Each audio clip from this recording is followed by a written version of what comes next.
Right. Praise the lord. అందరికీ వందనాలు. దేవుడు నాకు ఇచ్చిన ఈ సమయాన్ని బట్టి మొదటగా దేవుడిని స్తుతిస్తున్నాను. అలాగే ఈ సమయం ఇచ్చిన సేవకులకి కూడా వందనాలు. మరి ఈరోజు మనం కొంచెం సేపు వాక్య ధ్యాన నిమిత్తం సాక్ష్యాన్ని చెప్తూ నేను వాక్యంలో అలా ముందుకు వెళ్తాను. దేవుడి నడిపింపుని బట్టి ఒక వాక్యం మనం చూద్దాం. 2 తిమోతి పత్రిక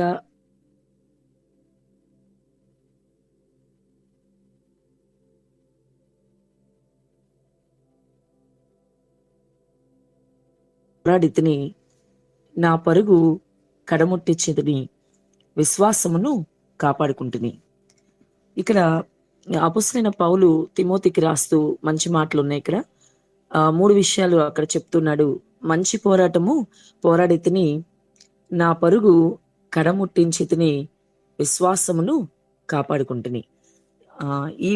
ఈ మాటల ద్వారా ప్రభు మనతో ఏం మాట్లాడతారు అనేది మనం చూద్దాం. చిన్న ప్రార్థన చేసుకుందాం.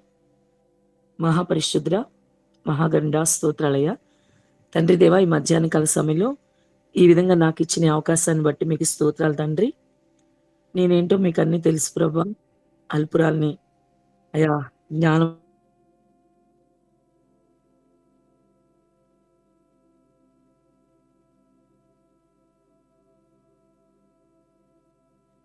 అయ్యా మీరు మాట్లాడండి యేసయ్య. ఏం మాట్లాడదలుచుకున్నారో అన్ని తండ్రి నన్ను మరుగు చేసి మీరు మాట్లాడండి. కావలసిన వర్తమానం అందించండి అయ్యా. మా ఆత్మలకు ఆహారం కావాలి తండ్రి, మంచి ఆత్మీయ ఆహారాన్ని అందించండి అయ్యా. నువ్వు సహాయం చేస్తే చాలు తండ్రి. నీ కృపలో జ్ఞాపకం చేసుకో ప్రభా. అన్ని విషయాల్లో మీరు తోడుగునండి. మరి వాక్యపరిచర్య అంతా ప్రభా నీ పాదాలు ఎద్దు పెడుచుండగా మీరే మాకు సహాయం చేయమని, కృప చూపించమని ప్రార్థిస్తున్నాం తండ్రి. Amen, amen. ఇక్కడ అపొస్తలుడైన పౌలు తిమోతికి రాస్తూ మాట్లాడిన మాట, మొదటి మాట మనం చూద్దాం. మంచి పోరాటము పోరాడితిని. నిజంగా ఈ మాట మనందరం కూడా చెప్పగలిగితే బాగుంటుంది. ఎందుకంటే యేసుప్రభుని నమ్ముకున్న తర్వాత మన జీవితంలో ప్రతి విషయంలో కూడా ఒక పోరాటమే అనమాట. యాక్చువల్గా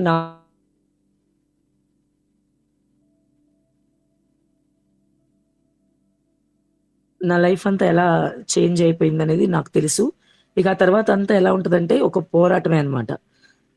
అనేక విధమైన పోరాటాలు మన జీవితంలో జరుగుతూ ఉంటాయి. అలాగే నా జీవితంలో నాకు కూడా ప్రతిదీ ఒక పోరాటమే అయింది. ఎందుకంటే మా ఫ్యామిలీలో ఎక్కడ కూడా యేసుప్రభు గురించి తెలియదు అసలుకి. అలాంటి ఒక ఫ్యామిలీ అనమాట. ఎక్కడ మా నాన్నగారి వైపు కానీ అమ్మ వైపు కానీ కూడా అంటే కనీసం కొంతమంది సాక్ష్యం చెప్తున్నప్పుడు వింటాం. మా మేనత్తకు తెలుసు, మా మేనత్త నమ్ముకున్నారు యేసయ్యనని. అట్లా కొన్ని విషయాలు మనం వింటూ ఉంటాం. కానీ నా పరిస్థితి ఏంటంటే మా జీవితంలో ఎవరు అట్లాంటి వాళ్ళు లేరనమాట. అసలు బ్యాక్గ్రౌండ్ లో ఎక్కడ కూడా లేరు యేసుప్రభు అనేది. అయితే ఎలాంటి అంటే ఇంకా వ్యతిరేకత ఉన్న ఫ్యామిలీ అనమాట. బాగా యేసుప్రభు అంటే అసలు మా ఇంట్లో ఎవరు ఒప్పుకోరు. ఫ్యామిలీలో కూడా అందరూ కూడా అనమాట. అంటే ఒక రకంగా చూడడం, మళ్ళీ వేరే వేరే రకంగా చూస్తారు యేసుప్రభు పేరు ఎత్తామంటే. ఆ విధమైన ఒక ఒక పరిస్థితిలో నేను అట్లా అట్లా ఉన్నాను. అలాంటి పరిస్థితుల్లో ఉన్నప్పుడు మా ఇంట్లో ప్రత్యేకంగా మా ఫాదరు చాలా వ్యతిరేకం అనమాట యేసుప్రభుకి. ఆయన ఎంత మాత్రం కూడా యేసుప్రభు పేరు కూడా పలకనిచ్చేవాళ్ళు కాదు. చిన్నతనంలోనే నేను ఒక అంటే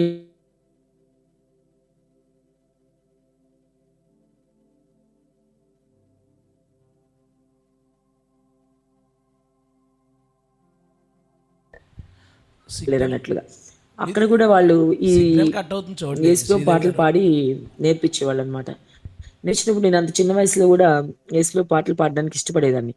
కానీ మా సిస్టర్ కూడా ఉండేది నాతో. తను ఇంటికి వచ్చి మళ్ళీ కంప్లైంట్ చేసేది, నాన్న అక్క ఇలా పాడుతుంది, ఇలా చేస్తుంది అని.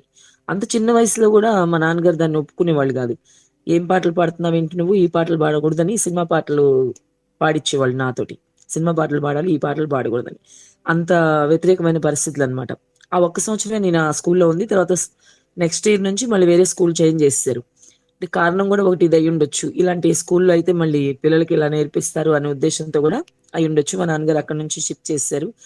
ఇంకా తర్వాత ఎక్కడ యేసుప్రభు అలాంటి స్కూల్స్ లో జాయిన్ అవ్వడం కానీ అలాంటివి ఏం లేదు. ఇక వేరే మామూలుగా స్కూల్స్ లో ఉన్నాం. ఇంకా నాకు కూడా తెలియదు ఇంకా యేసుప్రభు గురించి ఏమి. అలాంటి పరిస్థితిలో నా జీవితం సాగిందనమాట. కానీ ఫస్ట్ నుంచి కూడా నాకు యేసుప్రభు అంటే చాలా ఇష్టం. చిన్నతనం నుంచి కూడా. ఎందుకంటే మా మా ఇంట్లో ఒకరోజు ఈ సాటర్‌డే, సండే మూవీస్ ఒస్తాయి. మూవీ వచ్చినప్పుడు యేసుప్రభు వారి మూవీ ఒకటేశారు. 'కరుణామయుడు' అనే మూవీ ఒకటి చూసాను నేను. చూచినప్పుడు ఆ చిన్నతనంలోనే నాకు ఇలా చంపేస్తున్నారేంటి ఈన్ని అని చాలా జాలి అనిపిచ్చేది ఆయన మీద యాక్చువల్‌గా. ఇలా చనిపోయారేంటి అని. అంటే ఆయన్ని ఎవరో కొట్టి చంపేశారు అని తెలుసు కానీ, మన కోసం ఆయన చేసాడు ఆ విషయం అనేది తెలీదు. అది సువార్త గదా! మన కోసం ఆయన చనిపోయాడు అనేది సువార్త. ఆ విషయం ఎప్పుడూ తెలీదు నాకు. ఆ చిన్నతనం నుంచి మామూలుగా ఆయన చనిపోయారు. ఆయన్నెందుకో చంపేశారు. ఇంతవరకే తెలుసు నాకు. అయితే ఆయన మన కోసం చనిపోయాడన్న విషయం చెప్పినోళ్ళు లేరు నాకు. నాకు చిన్నతనం నుంచి గూడా క్రిస్టియన్ ఫ్రెండ్స్ ఉన్నారు. చాలా ప్రతి స్టాండర్డ్‌లో గూడా. 10థ్ క్లాస్ వరకున్నారు. ఇంటర్మీడియేట్ ఫ్రెండ్స్ ఉన్నారు. డిగ్రీలో ఉన్నారు. యూనివర్సిటీలో చదువుకున్నా నేను. యూనివర్సిటీలో గూడా ఫ్రెండ్స్ ఉన్నారు. Christian friends.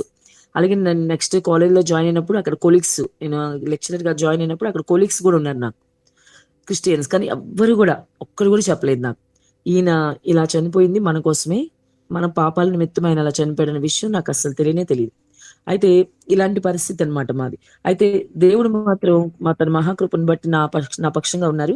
అయితే నేనెప్పుడు గూడా యేసుప్రభుని విడిచిపెట్టేదాన్ని గాదు. ఆయనంటే ఇష్టం. ఆయనే దేవుడని నా ఫీలింగ్ అంటే మనసులో ఉండేది. అంటే ఆయనే దేవుడని కాదు గానీ అందరిలో ఆయన గూడా ఒక్కడు అనుకునేదాన్ని. అనుకుని అట్లా ఆయన నాకు స్పెషల్ ఎందుకంటే ఆహ్, ఆయన చాలా నవ్వుతూ స్మైల్‌తో ఉంటాడు ఆ ఫోటోలో గూడా. అది నాకు నచ్చేదనమాట. దేవుడు అంటే ఇలాగే ఉండాలి అనుకునేదాన్ని. మిగతా వాళ్ళు కొంచెం ఇబ్బందికరమైన పరిస్థితులుంటాయి గాబట్టి, వీళ్ళు నాకంతగా నచ్చేవాళ్ళు కాదు. అందుకని చిన్నతనం నుంచి కూడా యేసుప్రభు అంటే నేను బాగా ఇష్టపడేదాన్ని. కానీ మా ఇంట్లో పరిస్థితులను బట్టి నేనేం మాట్లాడేదాన్ని గాదు. సైలెంట్‌గా నాకైతే యేసుప్రభు అంటేనే ఇష్టమనమాట. ఇక్కడ అలా పెరుగుతూ ఉన్నా గూడా నాకు యేసుప్రభు అంటే ఇష్టం అలాగే పెరిగింది. కొంచెం ఊహ తెలిసిన తర్వాత గూడా నాకు యేసుప్రభు అంటే ఇష్టం పోలేదు. కానీ మా నాన్నగారు ఊరుకోరని రహస్యంగా ఇక్కడ ఆర్‌సీఎం చర్చ్ ఉంటే మేరీమాత టెంపుల్ ఉంది గదా! ఆ టెంపుల్‌కి వెళ్లి అక్కడ యేసుప్రభు, మరియమ్మ ఫోటోలుంటే వాటికి దండం పెట్టుకొని అక్కడ వాళ్ళు ఏం చేస్తారో అదే గదా! నేను గూడా జేస్తాను. కాబట్టి వాళ్ళక్కడ దండం పెడితే నేను గూడా అలాగే దండం పెట్టుకొని వచ్చేసేదాన్ని. అలాగే నెక్స్ట్ మళ్ళీ డిగ్రీ స్టాండర్డ్‌కొచ్చేటప్పటికి మేరీ స్టెల్లా కాలేజ్‌లో సీటొచ్చింది నాకు. Mary Stella college. యాక్చువల్‌గా మా వోళ్ళు ఎవరు కూడా మేరీ స్టెల్లా కాలేజ్‌లో చదవడానికి ఇష్టపడరు.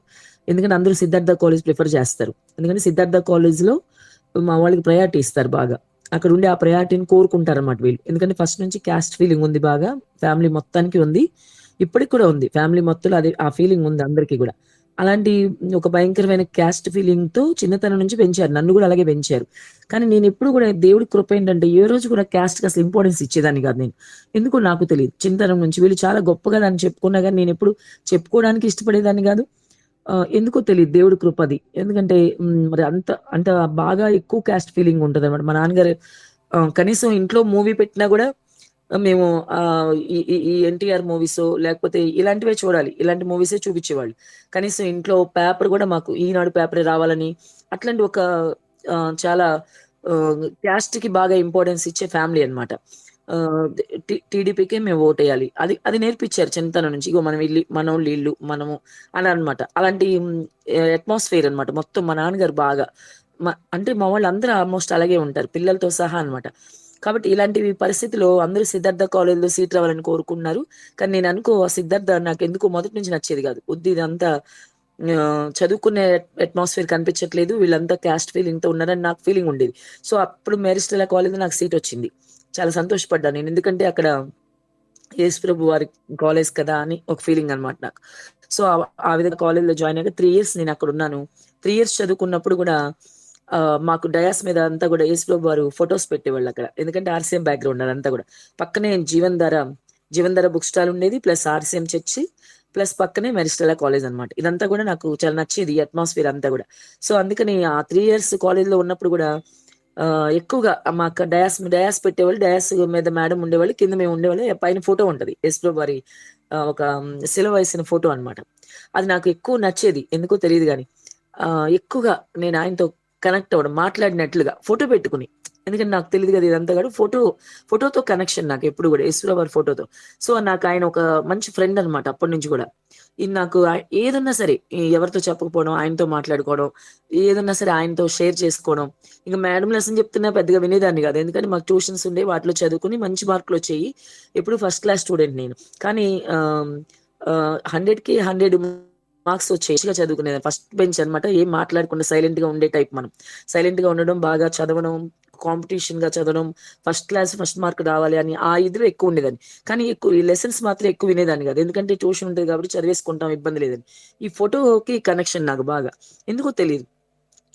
యవ్వన కాలంలో గూడా అటు ఇటు పెద్దగా ఇంట్రెస్ట్ ఉండేది గాదు గానీ, యేసుప్రభు అంటేనే ఇంట్రెస్ట్ ఉండేది ఎందుకో. ఆ ఫోటోకి కనెక్షన్ నాకు. ఫోటో ఇంక చూస్తా ఉండడం. ఆ లెసన్ అయ్యేదాకా సాయంత్రం 4కి వదిలేవాళ్ళు. 4కి అయిపోగానే ఇంటికి రావడం. మళ్ళీ తర్వాత రోజెళ్తే ఇంకా ఆ ఫోటో రెడీ అక్కడ. అంత క్లోజ్ అనమాట నాకాయన. ఈ ఫోటో ఒకటి నా బ్యాగ్‌లో గూడా పెట్టుకొని ఎప్పుడు గూడా పక్కన జీవనధార బుక్ స్టాప్ ఉంటే అక్కడ ఒక చిన్న ఫోటో తీసుకొని ఫోటో బ్యాగ్‌లో పెట్టుకునేదాన్ని. ఇలాగే ఎప్పుడు కంటిన్యూ అయింది. ఆయనతో ఆ రిలేషన్ అనమాట. ఎప్పుడు మాట్లాడుకోవడం, ఫోటోతో మాట్లాడుకోవడం. ఆయనతో మాట్లాడినట్టే ఫీలింగ్ అనమాట. సో, అట్లా నేను కంటిన్యూ అయ్యాను కానీ, మా నాన్నగారికైతే ఏది చెప్పేదాన్ని గాదు. ఊరుకునేవాళ్ళు కాదు. టైమ్ టు టైమ్ మళ్ళీ మేము ఇంటికొచ్చేయాలి. మా నాన్నగారు చాలా స్ట్రిక్ట్‌గా ఉండేవాళ్ళు. ఆడపిల్లలు కాబట్టి ఇద్దరు చాలా జాగ్రత్తగా ఉండాలి. మగ పిల్లలతో మాట్లాడకూడదు. అసలు ఏదైనా సరే మగ పిల్లల వైపు చూడకూడదు, మాట్లాడకూడదు, డ్రెస్సింగ్ కరెక్ట్‌గా ఉండాలి. అన్నీ మా నాన్నగారు అవన్నీ నేర్పించారు మంచిగా అన్ని విషయాల్లో. అదంతా ఓకే గానీ, యేసుప్రభు మాత్రమే ఆయనకి నచ్చరనమాట. అదొక్కటే మాకు ఇష్టపడేవాడు గాదు. సో, నేను లేట్‌గా వెళ్ళడం గూడా ఇష్టపడేవాళ్ళు కాదు గాబట్టి 4కి వదిలితే మేము త్వరగా వచ్చేయాలి ఇంటికి. దగ్గరనమాట డిస్టెన్స్ 10, 15 మినిట్స్. అయితే నేనేం చేసేదాన్ని టైం సరిపోదని మధ్యలో లాస్ట్ అవర్‌లోనో ఎప్పుడో ఎగ్గొట్టేసి పక్కన జీవనధార పక్కన ఆర్‌సీఎం చర్చ్ ఉంటే అక్కడికెళ్ళిపోయేదాన్ని. ఎళ్ళిపోయి కాసేపు ఆ సిస్టర్స్ వాళ్ళతో ఉండి, వాళ్ళతో మాట్లాడేసుకొని, కాసేపు వాళ్ళతో ప్రార్థన చేయించుకొని, వాళ్ళతో అక్కడ పీస్‌ఫుల్‌గా ఉండేదేంటో ఆ చర్చ్‌లో అక్కడ. అసల చాలా ప్రశాంతంగా అనిపించేది. అక్కడ కూర్చొని మళ్ళీ 4కి బయలుదేరి వచ్చేసేదాన్ని. అంటే మా నాన్నగారికి టైం లేట్ అవ్వకుండా ఉంటదని మళ్ళీ. ఎందుకంటే నేను లేట్‌గా వెళ్తే చర్చ్‌కెళ్ళానని చెప్తే ఊరుకోరు కదా ఇంట్లో. చాలా పెద్ద ఇష్యూ చేస్తారు దాన్ని. అందుకని నేను అలా చెప్పేదాన్ని కాదు రహస్యంగా ఎప్పుడు గూడా. ఎప్పుడు రహస్యంగానే యేసుప్రభు గురించి. అలా కంటిన్యూ అయ్యాను నా లైఫ్‌లో. అయినప్పుడు అలాగా పీజీ 3 ఇయర్సే చదివానక్కడ నేను. 3 ఇయర్స్ అయిపోయిన తర్వాత మళ్ళీ అక్కడి నుంచి బయటకొచ్చేసాను. బయటకొచ్చేసిన తర్వాత మళ్ళీ నేను నాకక్కడి నుంచి పీజీ డిగ్రీ చేయాలి. మాస్టర్స్ డిగ్రీ చేయడానికి మళ్ళీ ఎక్కడ అంటే నేను సెట్ రాస్తే నాకు ర్యాంకొచ్చింది. యూనివర్సిటీలో ర్యాంక్ వస్తుందనుకోలే నేను. ఎందుకంటే మీకు ఓసీలు కదా! మీకు సీట్ రాదని చెప్పారు చాలా మంది. 50, 50 ర్యాంక్స్ లోపొస్తేనే మీకొస్తుంది. లేదంటే యూనివర్సిటీ చదవడానికి అవకాశం లేదని చెప్పారు. సరే నేను వస్తదని ఎక్స్‌పెక్ట్ చేయలేదులే గానీ, అనుకోకుండా రాస్తే నాకు దాంట్లో ఫస్ట్ ర్యాంక్ వచ్చింది యూనివర్సిటీలో. ఫస్ట్ ర్యాంక్ అంటే ఇంకా జాయిన్ చేసుకుంటారు గదా! ఓసీ అయినా జాయిన్ చేసుకుంటారు. కాబట్టి అక్కడ యూనివర్సిటీకి వెళ్ళడం 2 ఇయర్స్ యూనివర్సిటీలో చదువుకున్నా నేను. సో, డైలీ మాకు ఇక్కడ నుంచి మంగళగిరి వెళ్ళేవాళ్ళం. గుంటూరుకి, విజయవాడ మధ్యలో ఉండేది యూనివర్సిటీ. నాగార్జున యూనివర్సిటీ. సో, యూనివర్సిటీకెళ్తూ వస్తే ఇంక అక్కడ ఎక్కడ గూడా యేసుప్రభు గురించి తెలీదిక. ఈ 3 ఇయర్స్ ఇక్కడ మిస్ అయ్యానని చాలా బాధపడేదాన్ని. ఈ ప్లేస్ మిస్ అయ్యాను గదా! కాలేజు, ఈ చర్చ్ ఇవన్నీ మిస్ అయిపోయింది. కానీ అక్కడ యూనివర్సిటీలో ఏం లేదు. అంతా మామూలు. ఎప్పుడు గొడవలు ఇంకా ఇవన్నీ క్లాసులు జరిగేవి గాదు. ఇలా ఉండేది. కానీ అక్కడ కమ్యూనిటీ ఫంక్షన్స్ అని జరిగేవి. మళ్ళీ అక్కడ క్యాస్ట్ అన్నమాట. క్యాస్ట్ బాగా ఇంపార్టెన్స్ ఇచ్చేవాళ్ళు. సో, వాళ్ళు కమ్యూనిటీ ఫంక్షన్‌లో వాళ్ళు వచ్చి పిలిచేవాళ్ళు. ఈ కమ్యూనిటీ వాళ్ళు ఇలా రావాలని. నేను పెద్ద అసలు వెళ్ళేదాన్ని గాదు. ఒక్కరోజు గూడా ఎళ్ళలేదు 2 ఇయర్స్‌లో గూడా. వాళ్ళు చాలా నన్ను వాళ్ళు చాలా మాటలు. మీరు రారేంటి? మీరు ఇదేంటి? అదేంటని. నేనైనా పట్టించుకునేదాన్ని గాదు. పట్టించుకొని నా ఎడ్యుకేషన్ ఏంటో నేనంతే. అక్కడ క్లాసులు గూడా జరగవు గాబట్టి, నా బుక్స్ తీసుకోవడం లైబ్రరీలో నేనొచ్చేయడం. పెద్దగా రిలేషన్ లేకుండా ఎవరితోనూ. అప్పుడు గూడా యేసుప్రభుతోనే రిలేషన్ అన్నమాట ఎక్కువ. సో, ఆ ఫోటో మాత్రం ఎప్పుడు బ్యాగ్‌లో కంటిన్యూ అవుతా ఉండేది. చిన్న ఫోటో ఒకటి పెట్టుకొని ఇంక అలాగే ఆయనతో. అలా కంటిన్యూ అయ్యాను. నాకు పీజీ డిగ్రీ అయిపోయాక వెంటనే జాబొచ్చేసింది. ఎక్కడైతే ఇక్కడ చదువుకున్నాను విజయవాడలో ఒక కాలేజ్‌లో త్రివేణి కాలేజ్. దానిలోనే నేను సార్‌కి ట్యూషన్ కోసమని వెళ్ళేదాన్ని. 2 ఇయర్స్ అక్కడ ఆయన దగ్గర. ఆయనే వెంటనే రిజల్ట్ రాకుండానే నాకు లెక్చరర్‌గా ఇక్కడ జాబ్ ఇచ్చేసారాయన. అయితే ఇంక రిజల్ట్ రాకుండా నన్ను నమ్మి ఆయన లెక్చరర్‌గా ఇచ్చారు. ఇచ్చిన తర్వాత అక్కడ కంటిన్యూ అవుతున్నప్పుడు ఇక్కడ గూడా మళ్ళీ క్యాస్ట్ ఫీలింగ్. మళ్ళీ కాలేజ్‌లో గూడా. కాలేజ్‌లో గూడా సేమ్ అన్నమాట. మళ్ళీ ఇలాగే క్యాస్ట్ ఫీలింగ్, కమ్యూనిటీ అంతా ఇబ్బందిగుండేది. ఎక్కడ కూడా యేసుప్రభు ఉండేవాళ్ళు గాదు. మొత్తం అంతా ఈ మాకేదైతే కమ్యూనిటీ ఉందో అదే అన్నమాట ఆ సార్ గూడా. సో, అక్కడ గూడా అదే ఫీలింగ్ ఉండేది అక్కడ అందరికి గూడా. సో, ఇక్కడ గూడా ఎక్కడ యేసుప్రభు గురించి మాకింకా డీటెయిల్స్ తెలియడం గాని ఏం తెలిసేది గాదు. కానీ సైలెంట్‌గా అలా నా భక్తి నాదే. నేను యేసుప్రభుతో టచ్‌లో ఉండేదాన్ని. వారానికొకసారి ఎవరు చూడకుండా గబగబా ఆర్‌సీఎం చర్చ్‌కో ఏదో ఒక చర్చ్‌కి వెళ్ళిపోయి కూసేపు ఒక 10 నిమిషాలన్నా ప్రార్థన చేసుకొని రావడం అలా చేస్తూ ఉండేదాన్ని. అలా కంటిన్యూ అయిన తర్వాత కొన్ని రోజులు అయిపోయిన తర్వాత మా లైఫ్‌లో మరి మ్యారేజ్ మ్యారేజ్ చేయాలని డిసైడ్ అయినప్పుడు మరి అప్పుడు కూడా నేనైతే ఒకటే అనుకున్నా. ఈ మ్యారేజ్ చేసుకుంటాక ఇట్లా వెళ్ళనిస్తారో లేదో మా నాన్నగారి దగ్గరంటే ఏదో ఒకటి చెప్పి వెళ్ళేదాన్ని కదా చర్చ్‌కి. ఈ మ్యారేజ్ అయ్యాక వెళ్తానో లేదో అని చెప్పి చాలా బాధపడేదాన్ని నేను. ఎందుకంటే మ్యారేజ్ అయ్యాక వాళ్ళ హ్యాండ్ ఓవర్‌లోకి వెళ్ళిపోతాం గదా! మనం అలా రహస్యంగా వెళ్దాం కూడా వాళ్ళు అని చాలా ఫీల్ అయ్యేదాన్ని నేను. బాగా టీయర్స్ వచ్చేసాయి నాకు. ఇప్పుడు మాట్లాడుతుంటే కూడా టీయర్స్ వస్తున్నాయి. ఎందుకంటే ఆయన్ని మిస్ అయిపోతానేమో అని ఫీలింగ్ అనమాట నాకు. ఎందుకంటే వీళ్ళు హిందూస్ మ్యారేజ్ కాబట్టి. ఇలా వేరే విషయాలేమి ఆలోచించేదాన్ని కాదు గానీ, ఈయన గురించే మెయిన్ అనమాట అక్కడ గూడా నాకు. తర్వాత మ్యారేజ్ అయినప్పుడు మరి వీళ్ళు బాగా హిందూస్ అనమాట. ఇలా అంటే వీళ్ళు మాకన్నా ఎక్కువ పూజలు చేసేవాళ్ళు ఫస్ట్. అలాంటి ఫ్యామిలీ అది వచ్చేసింది. అప్పుడు కొంచెం భయపడ్డాను నేను. ఇది మళ్ళీ పూజలోళ్ళు వచ్చారేంటి ఇంత అని. ఎలా అంటే మా హస్బెండ్ అయితే ఆహ్, అయ్యప్ప మాలేస్తారు గదా! అయ్యప్ప మాల అప్పటికి మ్యారేజ్ టైమ్‌కి 2 సార్లు ఆయన అయ్యప్ప మాలేశారు. మూడోసారి ఎయాలని మా ఎంగేజ్‌మెంట్ టైమ్‌కి అసలు ఆయన మాలలోనే ఉన్నాడు. ఇలాంటి ఫ్యామిలీ వచ్చింది.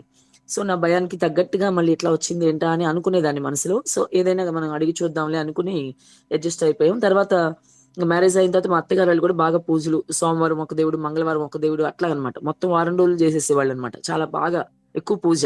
ఇలాంటి ఫ్యామిలీలోకి వెళ్ళడం జరిగింది. కానీ వెళ్ళినా కూడా నేనైతే నిదానంగా అడిగినప్పుడు నేను వారంలో ఒకసారి ఇట్లా ఎళ్ళేదాన్ని పెళ్ళికి ముందు గూడా. సో, నాకు వారంలో ఒకసారి దేవుడి దగ్గరికి తీసుకెళ్తే బావుంటది చర్చ్ దగ్గరికన్నప్పుడు ఏమనలేదాయన. తీసుకెళ్తానని అనేవాళ్ళు. కాపోతే ఏంటంటే ఒక 5, 10 మినిట్స్ అంతే. ఎక్కువ సేపు ఉండడానికి అవకాశం లేదు. అలా వెళ్తూ వస్తూ అలా ఉండేదాన్ని అంతే దేవుడంటే. కానీ ఇంకా అంతకు మించి ఎక్కువ నాకు అవకాశం గూడా లేదు. కానీ యేసుప్రభునైతే విడిచిపెట్టేదాన్ని గాదు. ఇలా ఇలా లైఫ్ సాగుతున్నప్పుడు కొన్ని రోజులయిపోయింది. కొన్ని రోజులయిపోయిన తర్వాత మా సిస్టర్‌కి మ్యారేజ్ చేయాలని ఆలోచనొచ్చినప్పుడు తనకి మ్యారేజ్ సెట్ అవ్వట్లేదు. ఏది గూడా సెట్ అవ్వకపోతే ఇంక ఇంట్లో అందరూ బాధపడుతూ మొదలుపెట్టారు. నా మ్యారేజ్ అయిపోయింది. తనకు మ్యారేజ్ 4 ఇయర్స్ అయిపోయింది. వెంటనే చేయాలనుకుంటారు గదా! 4 ఇయర్స్ అయిపోయినా గూడా ఆమెకు సెట్ అవ్వట్లేదు. ఈ ఇవుంటాయి గదా! జాతకాలు జూస్తారు. జాతకాలు జూస్తే అవి సెట్ అవ్వట్లేదని జెప్పి, వీళ్ళు వెంటనే ఇంకా సరే జాతకాలు సెట్ అవ్వట్లేదు. ఎలా అని చెప్పి బాధపడుతూ ఎవరికి వాళ్ళు మొక్కుకుంటున్నారు. ఇంట్లో దేవుళ్ళుంటారు కాబట్టి ఎవరి దేవుడు ఇష్టమైతే వాళ్ళకలా మొక్కుకుంటున్నారు. అప్పుడు నేను గూడా మా సిస్టర్ కోసం బాధపడుతూ ఏంటి ఇలా మ్యారేజ్ సెట్ అవ్వట్లేదు, ఇబ్బంది పడుతున్నారు, ఇంట్లో అందరూ బాధపడుతున్నారు అని ఏదైనా మంచి మ్యాచ్ వస్తే బావుండని నేనెవరికి మొక్కుకోవాలి అని జెప్తే వీళ్ళందరూ ఎవరో ఒకళ్ళు వాళ్ళ పేర్లు జెప్పుకున్నారు. నేనెవరికి మొక్కుకోవాలి అని అనుకుని నాకెవరు ఇష్టం లేదు గదా! వీళ్ళని జెప్పి సరే నాకు యేసుప్రభు అంటే ఇష్టం కాబట్టి ఆయనకి ఏదోకటి చేసేసుకుందాంలే మొక్కు అనుకున్నా నేను. అయితే ఆయనకేం మొక్కుకుంటారో నాకు తెలీదు. వీళ్ళందరేమో కొబ్బరికాయలు కొడతానని ఇవన్నీ మొక్కుకుంటున్నారు. నాకేం తెలీదు గాబట్టి పక్కన మా మా ఇంట్లో మా మా మా హౌస్ పక్కన ఒక ఆంటీ ఉండేవాళ్ళు. సత్యవతి గారు ఆమె పేరు నైబర్. ఆంటీ గారి దగ్గర చర్చికెళ్తూ ఉండేవాళ్ళు ఆవిడ. ఆవిడ దగ్గరికెళ్ళి ఆంటీ ఇట్లా ఉంది పరిస్థితి. నేను ఏదో ఒకటి మొక్కుకోవాలనుకుంటున్నా. ఏది అనుకోమంటారంటే ఆవిడేం చెప్పిందంటే ప్రేయర్ పెట్టించుకుంటాను అనుకోమ్మా నీకు మంచిగా జరిగిద్ది అని చెప్పింది ఆంటీ గారు. సో, అవునా ఆంటీ ఓకే. ఓకే. ప్రేయర్ పెట్టించుకుంటాను అయితే అని అనుకున్నా నేను గూడా. అనుకుని అది అనుకున్న తర్వాత కొద్ది రోజులకే మా సిస్టర్‌కి మంచిగా మ్యాచ్ సెట్ అయింది. ఇక్కడే దగ్గరలోనే మంచి అబ్బాయి వచ్చారు. సో, అది మ్యారేజ్ అయిపోయింది. మ్యారేజ్ కూడా మళ్ళీ అక్కడే చేసుకుంటారు వాళ్ళెప్పుడు తిరుపతిలో అక్కడే చేశారు వాళ్ళు. సో, మేము గూడా వెళ్ళాం. అప్పుడు ఈ పేస్‌లో అయన్నీ తెలీదు గాబట్టి. అంతా అయిపోయింది. అయిపోయిన తర్వాత వచ్చిన తర్వాత ఏమైందంటే వీళ్ళందరూ మొక్కుబడులు చెల్లించుకోవడం మొదలుపెట్టారు. ఎవరు మొక్కుబడులు ఆళ్ళు చెల్లించుకోవాలి గాబట్టి. సో, నేను గూడా మొక్కుబడి చెల్లించుకోవాలి గదా! యేసుప్రభుకి అనుకున్నాను గదా! సో, ప్రేయర్ పెట్టించుకుంటాను అనుకున్నాను కాబట్టి నేను గూడా ప్రేయర్ పెట్టించుకుంటా అనుకున్నా గదా! మరి ఎట్లా పెట్టించుకోవాలి ఏంటని జెప్పేసి నేను ఆంటీ గారిని వెళ్ళాననమాట. అంటే ప్రేయర్ పెట్టించుకుంటానంటే మా ఇంట్లో ఎవరు ఒప్పుకోరు కదా మళ్ళీ. మీకోసమే అడిగాను ప్రేయర్ పెట్టించుకుంటానని అని మా సిస్టర్‌తో అంటే మా సిస్టర్ ఒప్పుకోదు గదా! మరి మా నాన్నగారు చెప్తే ఇక ఆయన సంగతి సరే సరి. ఆయన అసలు ఒప్పుకోడు గదా! ఆయన ఒప్పుకోడు కాబట్టి మరి ఎట్లాగా ఈ పరిస్థితి ఎట్లాగా అని చెప్పి నేను అనుకుని ఆంటీ గారితో మాట్లాడాను. మాట్లాడి ఎట్లా ఆంటీ మరి నేనిట్లా ప్రేయర్ పెట్టించుకుందాం అనుకున్నాను. కానీ మా ఇంట్లో ఎవరు ఒప్పుకోరు. మా సిస్టర్ గూడా రాదు మరి. మా నాన్నగారు అయితే అస్సలు ఒప్పుకోరు. మరి ప్రేయర్ పెట్టించుకోవడం అంటే ఏంటి? అసలు ఎట్లా ఏంటి అని అడిగినప్పుడు ఆంటీ ఏమన్నారంటే, "పర్లేదమ్మా నువ్వు ఇంట్లో ఎవరు ఒప్పుకోకపోయినా మన చర్చ్‌లో పెడతారు ప్రేయరు. మీరు అనుకున్నారు గదా! ఎలాగో చర్చ్‌కొచ్చేసేయండి" అని చెప్పి ఆంటీ గారు చర్చ్‌కి తీసుకెళ్లారు. ఫస్ట్ టైమ్ మన ఇంటి దగ్గరే ఐపీసీ చర్చ్ ఉంటది. సో, ఐపీసీ చర్చ్‌కి ఆవిడెళ్తారనమాట. సో, అలా తీసుకెళ్లారు నన్ను. తీసుకెళ్ళి ప్రేయర్ పెట్టించుకుంటే అక్కడ నేను వెళ్ళినప్పుడు ఫస్ట్ టైమ్ అనమాట చర్చ్‌కి వెళ్ళడం. ఇలాంటి ప్లేస్‌కి. అంటే ఆర్‌సీఎం చర్చ్‌కి వెళ్తూ ఉండేదాన్ని కదా! వీక్లీ వన్స్ ఇట్లాంటి ప్లేస్‌కెళ్ళడం. వెళ్ళినప్పుడు వాళ్ళు ఈ థాంక్స్ గివింగ్‌గా పెట్టుకున్నాం కాబట్టి వాళ్ళు ఇంకా ప్రేయర్ చేస్తున్నారు. మొత్తం అసలు నా కోసం, ఫ్యామిలీ కోసం కూడా వాళ్ళు ప్రేయర్ చేస్తున్నారు. చేసినప్పుడు చూసి నేను చాలా ఆశ్చర్యపోయాను. ఎందుకంటే నా కోసం ఇలా ప్రేయర్ చేసేవాళ్ళు ఉండడం ఏంటి అసలు అని నాకు ఆ విషయం ఒక ఆశ్చర్యంగా అనిపించిందనమాట. సో, నా కోసం ఇలా ప్రేయర్ చేస్తున్నారా వీళ్ళని చాలా మనసంతా సంతోషంగా అనిపిచ్చింది. అంటే ఇక్కడ మేము పూజలు చేసేటప్పుడు ఇలాంటి పరిస్థితి లేదనమాట. ఇలాంటి పరిస్థితి లేదు. కాబట్టి నా కోసం వీళ్ళు ప్రేయర్ చేస్తున్నారు అన్న ఆలోచన నాలో వచ్చినప్పుడు చాలా సంతోషంగా అనిపిచ్చింది. సంతోషంగా అనిపిచ్చి ఇక అక్కడి నుంచి అక్కడ నుంచి నేను చాలా హ్యాపీగా ఫీల్ అయ్యాను. ఫీల్ అయిన తర్వాత ఆ ప్లేస్ నుంచి వచ్చేసాను గానీ, చాలా హ్యాపీ మనసులో సంతోషంగా ఉంది. ఈ ప్లేస్ ఏంటో బావుందే. ఇక్కడ వీళ్ళందరూ ప్రార్థన చేయడం ఏంటి మన కోసం. ఇక్కడేమో ఇలా ఎక్కడా లేదు గదా! మనం ఎప్పుడు పూజ చేసుకున్నాం గానీ, ఎవరు వాళ్ళ కోసం, వీళ్ళ కోసం అని చెప్పినోళ్ళు లేరు, నేర్పించినోళ్ళు లేరు. కనీసం మా పక్కన ఉంటే పెద్దమ్మ, పెదనాన్నలు ఉంటే వాళ్ళ కోసం గూడా ఎప్పుడు చేసింది లేదు. మా ఇంట్లో ఉండేది 5 మెంబర్స్. నేను, మా మదరు, మా ఫాదరు, మా సిస్టరు, మా నాయనమ్మ. నాయనమ్మ గారు ఉండేవాళ్ళు. వీళ్ళే 5గురు తెలుసు నాకంతే. వీళ్ళ 5గురు కోసం చేసుకోవడమే తెలుసు. ఒక్క నిమిషం అడగడం అది గూడా. ఇంకేం తెలీదు. అలాంటిది ఇంతసేపు మన కోసం చేస్తున్నారేంటని నాకు చాలా మనసులో సంతోషం అయిపోతుంది ఆ విషయం అసలు. ఆహ్, చాలా హ్యాపీగా అనిపిస్తుంది. ఆ ప్లేస్ నాకు నచ్చుతుందనమాట. సరే కానీ సరే అయిపోయింది వచ్చేసాను. వచ్చిన తర్వాత ఆంటీ గారేమో నాకున్న ఇంట్రెస్ట్‌ని బట్టి ఆహ్, మనం ఎలాగైతే కొత్త వాళ్ళని రమ్మని అడుగుతామో ఆవిడ గూడా సండే వస్తారా అమ్మా మీరు? సండే రండి. సండే చాలా బావుంటదని అడగడం మొదలుపెట్టిందావిడ. కానీ నేను సండే ఎళ్ళడానికి ఇష్టపడేదాన్ని కాదు. ఎందుకంటే 2, 3 అవర్స్ కూర్చోబెట్టేస్తారు. ఈళ్ళు ఏం జేస్తారు అసలు ఈళ్ళు చర్చిలో? ఇంతసేపు కూర్చోబెడతారేంటని ఒక బ్యాడ్ ఒపీనియన్ ఉంది నాకు. అందుకని వెళ్ళేదాన్ని కాదు. సండే అంటే ఇష్టపడలేదు నేను. అయితే నేను రానంటీ సండే నేను రాను. ఎంతసేపు కూర్చోబెడతారు గదా! నాకదంతా ఇష్టం లేదు. యేసుప్రభు అంటే నాకిష్టం. కానీ ఇవన్నీ అక్కడ పాస్టర్‌లు ఇవి చాలా సేపు కూర్చోబెట్టడం ఇవన్నీ నాకు నచ్చవులే. నేను రానులే అని చెప్పాననమాట. చెప్పి నేను ఆమెకు చెప్పేసిన తర్వాత ఆమేం వదలకుండా 1 వీక్ అలాగే అడిగింది. మళ్ళీ సెకండ్ వీక్ మళ్ళీ అడుగుతుంది. మళ్ళీ తర్వాత వారం గూడా అడుగుతుందనమాట. ఇలా వరుసగా మొత్తం 7 వారాలు, 6 వారాలు, 7 వారాలు అడుగుతూ వస్తుందావిడ. నేను ప్రతిసారి గూడా అవాయిడ్ చేస్తున్నాను. నేను రాను ఆంటీ నాకు సండే యాక్చువల్‌గా నేను అక్కడ జాబ్ చేసేదాన్ని గాబట్టి వారమంతా బిజీగా ఉండేదాన్ని. అంతే కాకుండా ఈవినింగ్ కూడా మళ్ళీ నేను ఆల్ ఇండియా రేడియోలో గూడా అనౌన్సర్‌గా చేసేదాన్ని. ఆల్ ఇండియా రేడియోలో ఇక్కడ రేడియో స్టేషన్ విజయవాడలో అనౌన్సర్ అనమాట. మార్నింగ్ ఆ జాబు, ఈవినింగ్ ఈ జాబు 2 జాబ్స్ కూడా బిజీగా ఉండేదాన్ని. సో, అందుకని నేను కుదరదు నాకు దొరికేది సండే ఒక్కటే గదండీ! సండే నేను రెస్ట్ తీసుకోవాలి. నేనసలు రాను మీరు అడగొద్దు అని చెప్పి నేను కొంచెం గట్టిగా మాట్లాడడం జరిగింది. అయినా వదలకుండా అలా అడుగుతుంటే 7, 8 వారాలు అయిపోయిన తర్వాత నేను అనుకున్నాను. ఎందుకు ఇన్ని సార్లు అడుగుతున్నారు ఆంటీ గారు? సరే ఒకసారి ఎళ్తే ఏం పోయిందిలే. ఒకసారి ఎళ్దాం. ఒకసారి ఎళ్ళేసి ఇక మానేసేద్దాంలే. ఒకసారి ఆమె అడుగుతుంది కాబట్టి అన్ని సార్లు ఒకసారి ఎళ్ళొచ్చేద్దామని ఒక ఆలోచన. అంటే అక్కడ కూడా నాకు ఇష్టమైన దేవుడున్నాడు గదా! ఎళ్దాంలే అని చెప్పి ఒక్క సండే నన్ను ఆ ఆంటీ గారు 2007లో ఒక సండే తీసుకెళ్లారు. ఒక సండే ఎళ్ళారు. సండే అక్కడికి వెళ్ళిన తర్వాత నాకు పాటలు గాని, తర్వాత ఆరాధన, సాక్ష్యాలు కూడా నేను చాలా ఆశ్చర్యపోతున్నానక్కడ సాక్ష్యాలు విని నేను. ఏంటి ఇలాంటి సాక్ష్యాలా ఇవి? ఒక ఆవిడ లేసి బాగా తలనొప్పొచ్చేసింది. నిన్నంతా యేసుప్రభుకి ప్రార్థన చేసుకుంటే దేవుడు తగ్గిచ్చాడంటుంది. ఇక్కడ ఆశ్చర్యపోతున్నాను. ఇంకొక ఆవిడ లేచి విపరీతమైన స్టమక్ పెయిన్ నాకసలేం బాలేదు. దేవుడు తగ్గిచ్చేసాడని జెప్తుంది. ఇలా రకరకాల మాటలు చెప్తుంటే ఆశ్చర్యపోయాను నేను. ఇలాంటివేమి మేమెప్పుడు ఇనలేదే. ఏంటి ఇలా బాగోపోతే ఇలా దేవుడిని ఆశ్రయించాలా? ఆయన్ని ప్రార్థన చేసుకుంటే తగ్గిస్తారా? అసలు ఎక్కడా లేదు. తలనొప్పొస్తే టాబ్లెట్ ఏసుకోవడం తెలుసు అంతవరకే. లేదంటే స్టమక్ పెయిన్ ఉంటే హాస్పిటల్‌కెళ్ళడం తెలుసు ఇంతవరకే. అంతేగాని అక్కడ ఎవరికైతే పూజ చేసామో వాళ్ళ దగ్గరికెళ్ళి మళ్ళీ అడగడం గాని, అవన్నీ ఏం లేవు. మా మా జీవితంలో ఏం లేవు అవన్నీ గూడా. ఊరికే చేయడం వరకే చేస్తామనమాట ఫార్మాలిటీగా. మొక్కుబడి అక అంటే దాన్ని పూజ. దాన్ని మేము మళ్ళీ వాళ్ళ దగ్గరికి వెళ్లి అడిగే ఇది లేదు. ఇలాంటివి మాకసలు అలవాటే లేదు. సో, ఇవన్నీ చూసి నేను అసలక్కడ సాక్ష్యాలు చెప్తున్న హాఫ్ ఎన్ అవర్ గూడా చాలా ఆశ్చర్యపోయి విన్నాననమాట. అమ్మ! ఇంత గొప్ప దేవుడాయన అని అనుకున్నా మనసులో. అనుకున్నాను. తర్వాత ఆరాధన అయిపోయింది. వాక్యం గూడా వినేసాను. అయిపోయిన తర్వాత అక్కడే నేను ఒక డెసిషన్ అనమాట. ఇదేదో చాలా బావుంది ఈ ప్లేసు. ఇక్కడ నాకు నచ్చింది. ఎందుకు నచ్చిందంటే, ఇక్కడ నాకు నచ్చిన దేవుడిని గొప్ప చేస్తున్నారు. అది నాకు ఫస్ట్ నుంచి కూడా అదే ఇష్టం. ఇక్కడ నాకు నచ్చిన దేవుడిని గొప్ప చేస్తున్నారు ఈయన్ని. కాబట్టి ఈ ప్లేస్ నాకు నచ్చింది. ఈయన పేరు పలికితే మా ఇంట్లో ఊరుకోరు గదా! అంటే అంత తక్కువగా చేస్తారు గదా! ఈయన పేరు పలికితే. కానీ నాకిష్టమైన ఈ దేవుడిని ఇక్కడ ఇంత గొప్ప చేస్తున్నారు ఈళ్ళు. ఈయనకిక్కడ గొప్ప జరుగుతుంది. వీళ్ళందరూ చాలా హైలైట్ చేస్తున్నారు. ఇది నచ్చిందనమాట నాకు. నచ్చి ఇంక అక్కడే నేను ఆ రోజు డెసిషన్ తీసుకున్నా. ఈ చర్చ్‌కి ఇలా ఈ ప్లేస్‌కి సండే ఇలా జరుగుతుంది. సండే అన్నారు గదా! సో, ఈ సండే ఎవ్రీ సండే నేను మిస్ అవ్వకూడదు. ఇది నాకిష్టంగా అనిపించే ప్లేస్ లాగుంది గాబట్టి నేనిక్కడికి వస్తానని ఫిక్స్ అయ్యాను. నాకు తెలుసు తర్వాత చాలా ప్రాబ్లమ్స్ వస్తాయని ఇవన్నీ గూడా నాకు. అయినప్పటికీ కూడా డెసిషన్ అయితే తీసుకున్నాను. ఏదైతే 2007లో నేను డెసిషన్ తీసుకున్నానో ఆదివారం దేవుని సన్నిధికెళ్ళాలని, ఈ రోజు వరకు కూడా నేను ఏ ఆదివారం కూడా మిస్ అవ్వకుండా దేవుడి సన్నిధిలో ఉండడానికి దేవుడు సాయం చేశారు. నిజంగా దేవునికి స్తోత్రం. చాలా అసలు ఆ నిర్ణయం నేను తీసుకున్న నిర్ణయం అన్నమాట. ఏ రోజు కూడా మిస్ అవ్వలేదు. ఈవెన్ కరోనా టైంలో గూడా వాళ్ళు ఆన్‌లైన్ పెట్టినప్పుడు నేను రిక్వెస్ట్ చేసి, "ఏవండీ నేను ఆదివారం దేవుని సన్నిధిలో ఉండాలి. ఎందుకో నాకు ఇష్టం అలాగా.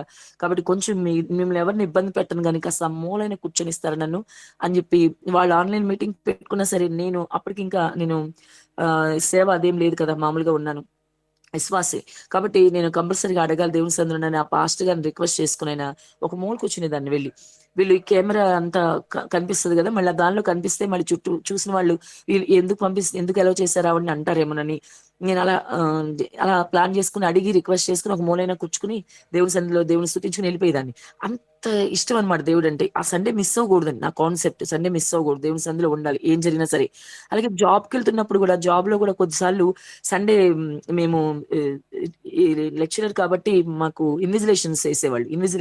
ఇన్విజిలేషన్ ఎసినప్పుడు గూడా ఇన్విజిలేటర్‌గా పంపించినప్పుడు గూడా సండే కావాలి, సండే రమ్మన్నప్పుడు సారు ఇంకా సాటర్‌డే ఈవినింగ్ వచ్చేసి ఏడవడమే నేను. ఇంకా ఏంటి ప్రభా ఇలాగైపోయింది. సండే రమ్మంటారేంటి? నా మిగతా రోజులు వర్క్ చేస్తున్నాం గదా! అని ఇంక బాగా ఏడుపొచ్చేసేది. చిన్న పిల్లలు ఏడ్చినట్టు ఏడ్చేసి, సరే మళ్ళీ ప్రేయర్ చేసుకునేదాన్ని. నువ్వెలా చేస్తావో నాకు తెలీదు. నేను రేపు సండే నీ సన్నిధిలో ఉండాలి. ఈయనేమో వర్క్ చేయమంటున్నాడు అనుకునేదాన్ని. అలాగే ఒకరోజు అలాగే అనుకుని నేను వెళ్ళినప్పుడు సండే మార్నింగ్ రమ్మన్నారు వాళ్ళు. సరే అని నేనిక్కడ ప్రార్థన చేసుకొని వెళ్ళిపోయాను కాలేజ్‌కి. ఎళితే నేను అలా ఎంటర్ అయ్యానో లేదో 9:00కి అలా అక్కడ ఇన్‌చార్జ్ మేడమ్ ఉంటారు. ఆవిడ ముందుకొచ్చి, "మేడమ్ అన్ని రూమ్స్‌కి అందరూ ఇన్విజిలేటర్ ఎళ్ళిపోయారు. సరిపోయిందండి. మీరు అవసరం లేదు ఎళ్ళిపోండి" అంది. ఒకటే మాట. చాలా సంతోషపడి ఎగిరిపోయి గంతేసాననమాట. మళ్ళీ నేను వెంటనే రిటర్న్ ఆటో కట్టించుకొని వెంటనే వచ్చి చర్చ్‌కొచ్చేసేదాన్ని.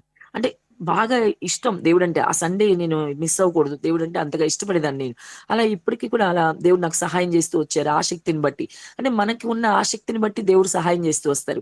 కానీ ఇక్కడేంటంటే మనం నిలబడడం అనేది కూడా చాలా ముఖ్యం. దేవుడి కోసం ఆ నిలబడడం అనేది. ఏం జరిగినా దేవుడి కోసం అలా నిలబడడం. అదే అంటే ఇదంతా ఎప్పుడు జరుగుతదంటే ఆయన్ని మనం ఎక్కువగా ప్రేమించినప్పుడు, మన జీవితంలో ఎక్కువగా ప్రేమించినప్పుడు మాత్రమే ఆయన్ని అలా మనం యాక్సెప్ట్ చేయగలుగుతాం. దేనికైనా మనం సిద్ధపడగలుగుతాం. అలా నా జీవితంలో ప్రతి పార్ట్‌లో కూడా అలా జరుగుతూ వచ్చింది. ఇలా జరుగుతూ వచ్చాక సండే వెళ్తున్నాను గదా! మా వోళ్ళు గమనిస్తా ఉన్నారు. ఏంటి ఈవిడ సండే వత్తే ఎళ్ళిపోతుంది అని ఒక రకంగా చూడడం మొదలెట్టారు. అది ఇప్పుడు ఇందాక పోరాటం గురించి చెప్పాను గదా! దేవుడు నాతో మాట్లాడిన మాట ఇది. ఏం మాట్లాడాలి ప్రభు అని నేను అడిగినప్పుడు ఎందుకంటే ఆత్మీయంగా నేను చాలా బలం పొందుకుంది మన ఆహ్, పీటర్ గారి దగ్గరే. కాబట్టి ఆహ్, ఆయన ముందు మెసేజ్ చెప్పాలంటే కొంచెం నేను ఇబ్బంది పడతాను ప్రతిసారి గూడా. ఏ విషయం ఎక్కడైనా సరే నిర్భయంగా మాట్లాడగలుగుతాను. మెసేజ్ చెప్పగలుగుతాను ఎక్కడైనా సరే వెళ్లి. ఎంత దూరమైనా వెళ్ళగలుగుతా. ఎవరున్నా భయపడను గానీ, ఎందుకంటే నేను ఆత్మీయంగా ఆయన దగ్గర బలపడ్డాను గాబట్టి కాస్త ఇబ్బంది పడతాను. కానీ అదే ప్రార్థన చేసుకున్నా ప్రభా ఏం మాట్లాడమంటావు నేను? ఇక్కడున్నోళ్ళందరూ చాలా మేధావులు. అందరూ వింటారు గదా! నాకేమి రాదు నేనేం మాట్లాడినప్పుడు దేవుడు నాకు చూపించిన వాక్యం ఇది.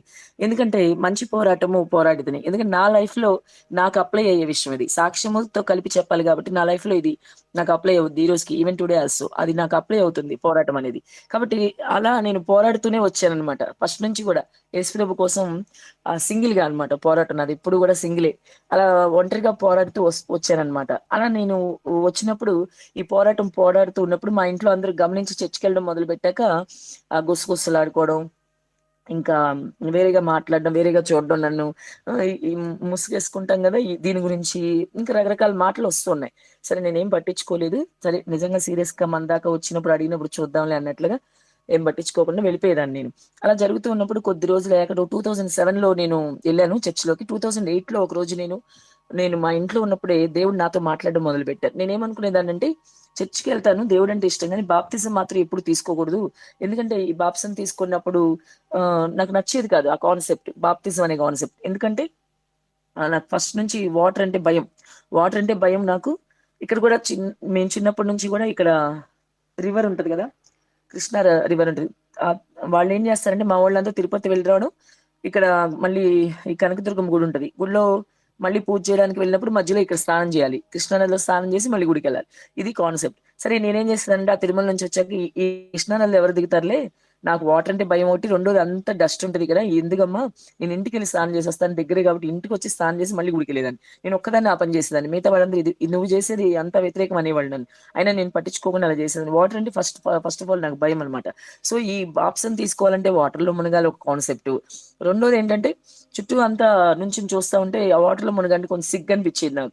బాబోయ్! వీళ్ళందరూ ఇలా చూత్తుంటే వాటర్‌లో మునగడం ఏంటి అని కొంచెం షైగా ఫీల్ అయ్యేదాన్ని నేను. అందుకని నేను ఇష్టపడేదాన్ని గాదు. బాప్సం అంటే ఇష్టపడేదాన్ని గాదు. పైగా ఎవరు లేకుండా ఇస్తారా అని గూడా అడిగిన సందర్భాలున్నాయి ఒకసారి. సో, ఏదైనా గాని నేను బాప్సం తీసుకోవడానికి ఇష్టంగా నా మనసు లేనప్పుడు దేవుడు ఒకరోజు 2008లో నాతో మాట్లాడాడు. మరి నేనంటే చాలా ఇష్టం గదా నీకు. మరి నేను గనుక వచ్చేసాననుకో ఈరోజు నమ్మి బాప్సం పొందినవాడు రక్షించబడతాడు. మరి నువ్వు బాప్సం గూడా తీసుకోవాలి కదా! అని దేవుడు నాతో మాట్లాడారు. మాట్లాడినప్పుడు అమ్మో! నిజమే కదా ప్రభువా! నేను ఇప్పుడు ఈ బాప్సం తీసుకోపోతే నీ దగ్గర రాలేననుకో, ఇదే అడ్డయిందనుకో నాకు ఇబ్బందయిపోద్ది. ఎందుకని నేను ఆ రోజు ధైర్యం తెచ్చుకున్నాను. ఏం పర్లేదులే నీళ్ళు దేవుడే సాయం జేస్తారని మా పాస్టర్ గారు పెద్దాయన ఉండేవాళ్ళు అప్పుడు ఒకాయన. సో, ఇంకా మా పాస్టర్ గారితో నేను చెప్పాననమాట. నేను ఇలా బాప్సం తీసుకుంటానండి ఈ వారం అంటే, ఆయన ఏం చేశారంటే తొట్టు ఉండేది ఇక్కడ బాప్సం తొట్టు గానీ, వాటర్ ఉండేది కాదు. వారు అంటే అక్కడ రివర్‌కి వెళ్ళేవాళ్ళు కాదు. బాప్సం తొట్టు ఉంది. సో, ఈ తొట్టులోనే ఎప్పుడు ఇచ్చేవి నేను చూసాననమాట. సో, అప్పుడు ఇక్కడ ఇస్తానమ్మా అని చెప్పారు. కానీ ఆయన ఏం చేశారంటే మర్చిపోయారు. కొంచెం పెద్దాయన కదా మర్చిపోయి, ఆ రోజు మార్నింగ్ కాల్ చేస్తే, "అమ్మ నేను వాటర్ నింపలేదు బాప్సానికి. వచ్చే వారం ఇస్తాలే నీకు, వచ్చే ఆదివారం" అన్నారు. నేను అసలు ఒప్పుకోలేదు. అదేంటండి, నేను నిన్నే చెప్పాను కదా! నేను నాకు ఇవ్వాల్సిందే. ఈ వారం ఆగుతానంటారేంటి? ఈ వారంలో దేవుడొస్తే నా పరిస్థితి ఏంటి అని. అని ఒప్పుకోలే నేను. లేట్ అయినా పర్లేదు. నాకు నింపండి వాటర్. నేను ఈ వారమే తీసుకోవాలి అని పట్టుబట్టి 2008లో పట్టుబట్టినప్పుడు అప్పుడు పాస్టర్ గారు, సరేలేమ్మా అయితే నిజంగానే నువ్వు అన్నది రైటే కదా! వారం రోజులు గ్యాప్ ఎందుకివ్వాలి? అది మళ్ళీ నేను లెక్క చెప్పుకోవాలి ఏమైనా ప్రాబ్లమ్ అయితే అని చెప్పి ఆయన కూడా వెంటనే ఒప్పుకొని ఆ వాటర్ అంతా ఫిల్ చేసి ఆ 2008లో బాప్టిజం తీసుకున్నాను. తీసుకున్నప్పుడు ఎవ్వరు లేరు. అసలు మా వాళ్ళకి బాప్టిజం అంటే తెలీదు కదా! నేను ఇంకెందుకు చెప్పేది? బాప్టిజం అంటే తెలియని వాళ్ళకి బాప్టిజం అని చెప్తే ఇంకేదో అనుకుంటారు వాళ్ళు. ఇప్పటికే నేను చర్చికెళ్తున్నానని మా నాన్నగారు చాలా కోపంగా ఉన్నారు. ఈ పాస్టర్ గారి మీద, నడిపిస్తున్న సత్యవతి ఆంటీ గారి మీద, అందరి మీద కోపంగా ఉన్నాడు ఆయన. ఎప్పుడు ఏమి జరుగుద్దో తెలియని సిచ్యువేషన్ ఉందంతా. సో, ఇలాంటి సిచ్యువేషన్‌లో నేను మళ్ళీ బాప్తిజం అనే మాట చెప్పాననుకో అదేంటో వాళ్ళకి తెలీదు. ఆ నీళ్ళలో మునగండి ఇంకేదో చేసేస్తున్నారు మా అమ్మాయిని అనుకుంటాడు మా నాన్నగారు. అందుకని ఇంక వద్దులే అని చెప్పి ఇక అసలు దాని గురించి ఏం చెప్పకుండా జస్ట్ ఒక జత బట్టలు పట్టుకెళ్ళిపోయి రాజుగారికి కూడా తెలీదు.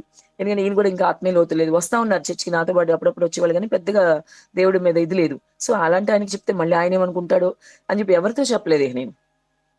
డ్రెస్ తీసుకెళ్ళిపోయి చర్చ్‌లో ఉన్నవాళ్ళే ఇక అన్నమాట. సో, వాళ్ళ దగ్గర అలాగే తీసేసుకొని సైలెంట్‌గా వచ్చేసాను మళ్ళీ ఇంటికి. వచ్చేసిన తర్వాత మా అత్తయ్య గారు మాత్రం మా అత్తయ్య రాజుగారు వాళ్ళ అమ్మగారు మాత్రం కొంచెం తెలుసు దేవుడు తెలుసు అప్పటికే ఆవిడకి. అయితే ఆవిడ ఎలా ఉన్నారంటే యెహోవా సాక్షులు దానిలో ఉన్నారావిడ. అప్పుడు అక్కడ ఎవరు తీసుకెళ్లారో తెలీదు ఆవిడని. వేరే ఊర్లో పాలకొల్లు ఆ ఊర్లో ఉన్నారు వాళ్ళు. సో, అలా ఏదైనా గాని దేవుడంటే మాత్రం తెలుసు కాబట్టి ఆవిడకి మాత్రం కాల్ చేసి చెప్పాను. ఇట్లా నేను బాప్టిజం తీసుకున్నాను అత్తయ్య. అమ్మోళ్ళకి ఎవరికీ చెప్పలేదు. వాళ్ళకి తెలీదు గదా! రాజుగారికి కూడా ఏం చెప్పలేదంటే ఆమెమన్నారంటే, "సర్లే అమ్మా తీసుకుంటే మంచిదే గదా! ఎవరికీ తెలియనప్పుడు ఎందుకు జెప్పేది? చెప్పక్కర్లేదులే" అన్నట్లు మాట్లాడారు కాస్త సపోర్ట్‌గా ఆ రోజు. ఆమె ఒక్కళ్ళే అన్నమాట. సో, ఇంక ఈవిడున్నారు కాబట్టి కాస్త ధైర్యము. ఇంకా ఏదేమైనా రాజుగారికి తెలిసింది. ఆ రోజు బాప్టిజం తీసుకున్నా అని. తెలిసిన తర్వాత కూడా ఆయన కూడా ఏమనలేదు. ఏమనలేదు. సరే తీసుకున్నాలే అని. అయితే మొత్తం పూజలు అన్నీ మానేసామని మాత్రం కొద్దిగా ఫీలింగ్‌గా ఉంది వీళ్ళందరికీ గూడా. సో, ఏదేమైనా గాని ఈయన ద్వారా భర్త ద్వారా అయితే కాస్త అబ్జెక్షన్ తక్కువ ఎప్పుడు గూడా. ఎందుకంటే ఆయన అంత ఇబ్బంది పెట్టే రకం కాదు. మనం చెప్పినప్పుడు వింటారన్నమాట. దేవుడు అలా సాయం జేశారు. అయితే ప్రాబ్లమ్ అంతా ఇటువైపు నుంచే అన్నమాట. నాన్న వాళ్ళ వైపు నుంచి. నాన్న, అమ్మ, చెల్లి వీళ్ళంతా బాగా ఇబ్బంది పెట్టే బ్యాచ్ అన్నమాట. ఇంత పూజలు చేసేవాళ్ళు ఈళ్ళు మారారు గానీ, ఇటువైపు నుంచి ఆ అబ్జెక్షన్స్ నేను ఎదుర్కోవాల్సొచ్చింది. ఆ పోరాటం అన్నమాట. వాళ్ళ నుంచి పోరాటం. ఇలా ఈ ఇబ్బందికరమైన పరిస్థితుల్లో ముందుకెళ్తున్నప్పుడు ఒకరోజు మా నాన్నగారైతే మా పాస్టర్ గారు ఇలా బాప్టిజం ఇచ్చారని తెలిసిపోయింది ఆయనకి. తెలిసిపోయిన తర్వాత నేను ఆయన మీద కేస్ పెడతాను. అసలు ఎలా చేశారు? మా అమ్మాయి ఎలా ఉండేది? ఇలా చేసేసారేంటి మీరు? ఇలాగ ఉన్నదేంటి? అసలు ఇలాగా చేయడం ఏంటి? ఆ ముసుకేయడం ఏంటి? ఆ బాప్టిజాలు ఇవ్వడం ఏంటి? అది ఇది అని చెప్పేసి చాలా హడావుడి చేశారాయన. చాలా హడావుడి చేసి ఆయన మీద కేస్ పెడతాను అది అంటే ఇంకా నేను ప్రేయర్ చేసుకున్నాను. దేవా ఇలా ఏం చేయకుండా చేయండి. నా కోసం ఆయన ఇచ్చినప్పుడు అడిగారు పెద్దాయన పాస్టర్ గారు. అమ్మ మీ ఇంట్లో ప్రాబ్లమ్ ఉంది గదా! మీ ఇంట్లో మీ నాన్నగారు అసలు ఒప్పుకోరు నాకు తెలుసు మీ నాన్నగారి గురించి. నువ్వెలా వచ్చి తీసుకుంటున్నావు బాప్టిజం అని అడిగారాయన. భలేవాళ్ళండి. అది ప్రాబ్లమ్ ఉందని మనం ఎలా ఆగుతాం బాప్టిజం తీసుకోకుండా. నాకు దేవుడంటే ఇష్టం నేను. అయినా ఇప్పుడు నేను మ్యారేజ్ అయిపోయిన అమ్మాయిని గదా! మా నాన్నగారు పెద్ద విషయం గాదు. మా హస్బెండ్ విషయం గదా! విషయం ఇక్కడ. ఆయనకి పెద్ద ప్రాబ్లమే లేదు. నేను ఆయన్ని ఒప్పించుకోగలుగుతాను. అంటే మరి ఆయన నా మీదకి ఇట్లా వస్తారేమోనమ్మా కొంచెం ఇబ్బంది ఎదురైద్దేమో అని కూడా మాట్లాడారాయన. అహా! ఏం రారులెండి ప్రార్థన చేద్దాము. రాకుండా నేను చూసుకుంటానని అక్కడ మేనేజ్ చేసుకొని తీసుకోవాల్సొచ్చింది. తీసుకోవడం గూడా అది అన్ని పోరాటం అన్నమాట. ఒక బాప్టిజం తీసుకోవడానికి కూడా ఒక పోరాటమే మాకిక్కడ. ఈరోజు నేను సువార్త చేస్తాను కాబట్టి నాకు తెలుసు. కొత్తగా చాలా మంది వస్తున్నప్పుడు వాళ్ళకి తెలీదు పాపం బాప్టిజం అంటే ఏంటో గూడా. అలాంటోళ్ళకి వాక్యం విన్న తర్వాత ఇలా బాప్టిజం తీసుకోవాలి. ఇది వాక్యం ఉంది. ఇలా అని చెప్తే వాళ్ళకి అర్థమైద్దనమాట. అర్థమై మనం చెప్తే వాళ్ళకి. మనం చెప్పి వాళ్ళకి ఇలా అని చెప్పినప్పుడు వాళ్ళు మోటివేట్ అయ్యి చక్కగా ఓహ్! నేను ఇలా తీసుకోవాలా బాప్టిజం అని చెప్పి తీసుకొని చక్కగా ఇష్టంగా ముందుకొచ్చి తీసుకుంటున్నారు ఈరోజు. కానీ మాకైతే అలాంటి పరిస్థితులే లేవు. ఎవరు చెప్పినట్టు ఇట్లా బాప్టిజం అంటే ఇదని గాని అని చెప్పిన పరిస్థితులు లేవు. ఒక పోరాటమే అవుతది. ఇది పోరాటం అన్నమాట. ఈ బాప్టిజం తీసుకోవడానికి కూడా ఒక పోరాటం అన్నమాట నాకు. ఇక్కడ సేవకుల దగ్గర ఒక పోరాటమే. వీళ్ళు వీళ్ళు కూడా ఇష్టపడలేదు ఇవ్వడానికి. ఎందుకంటే నాకున్న పరిస్థితిని బట్టి.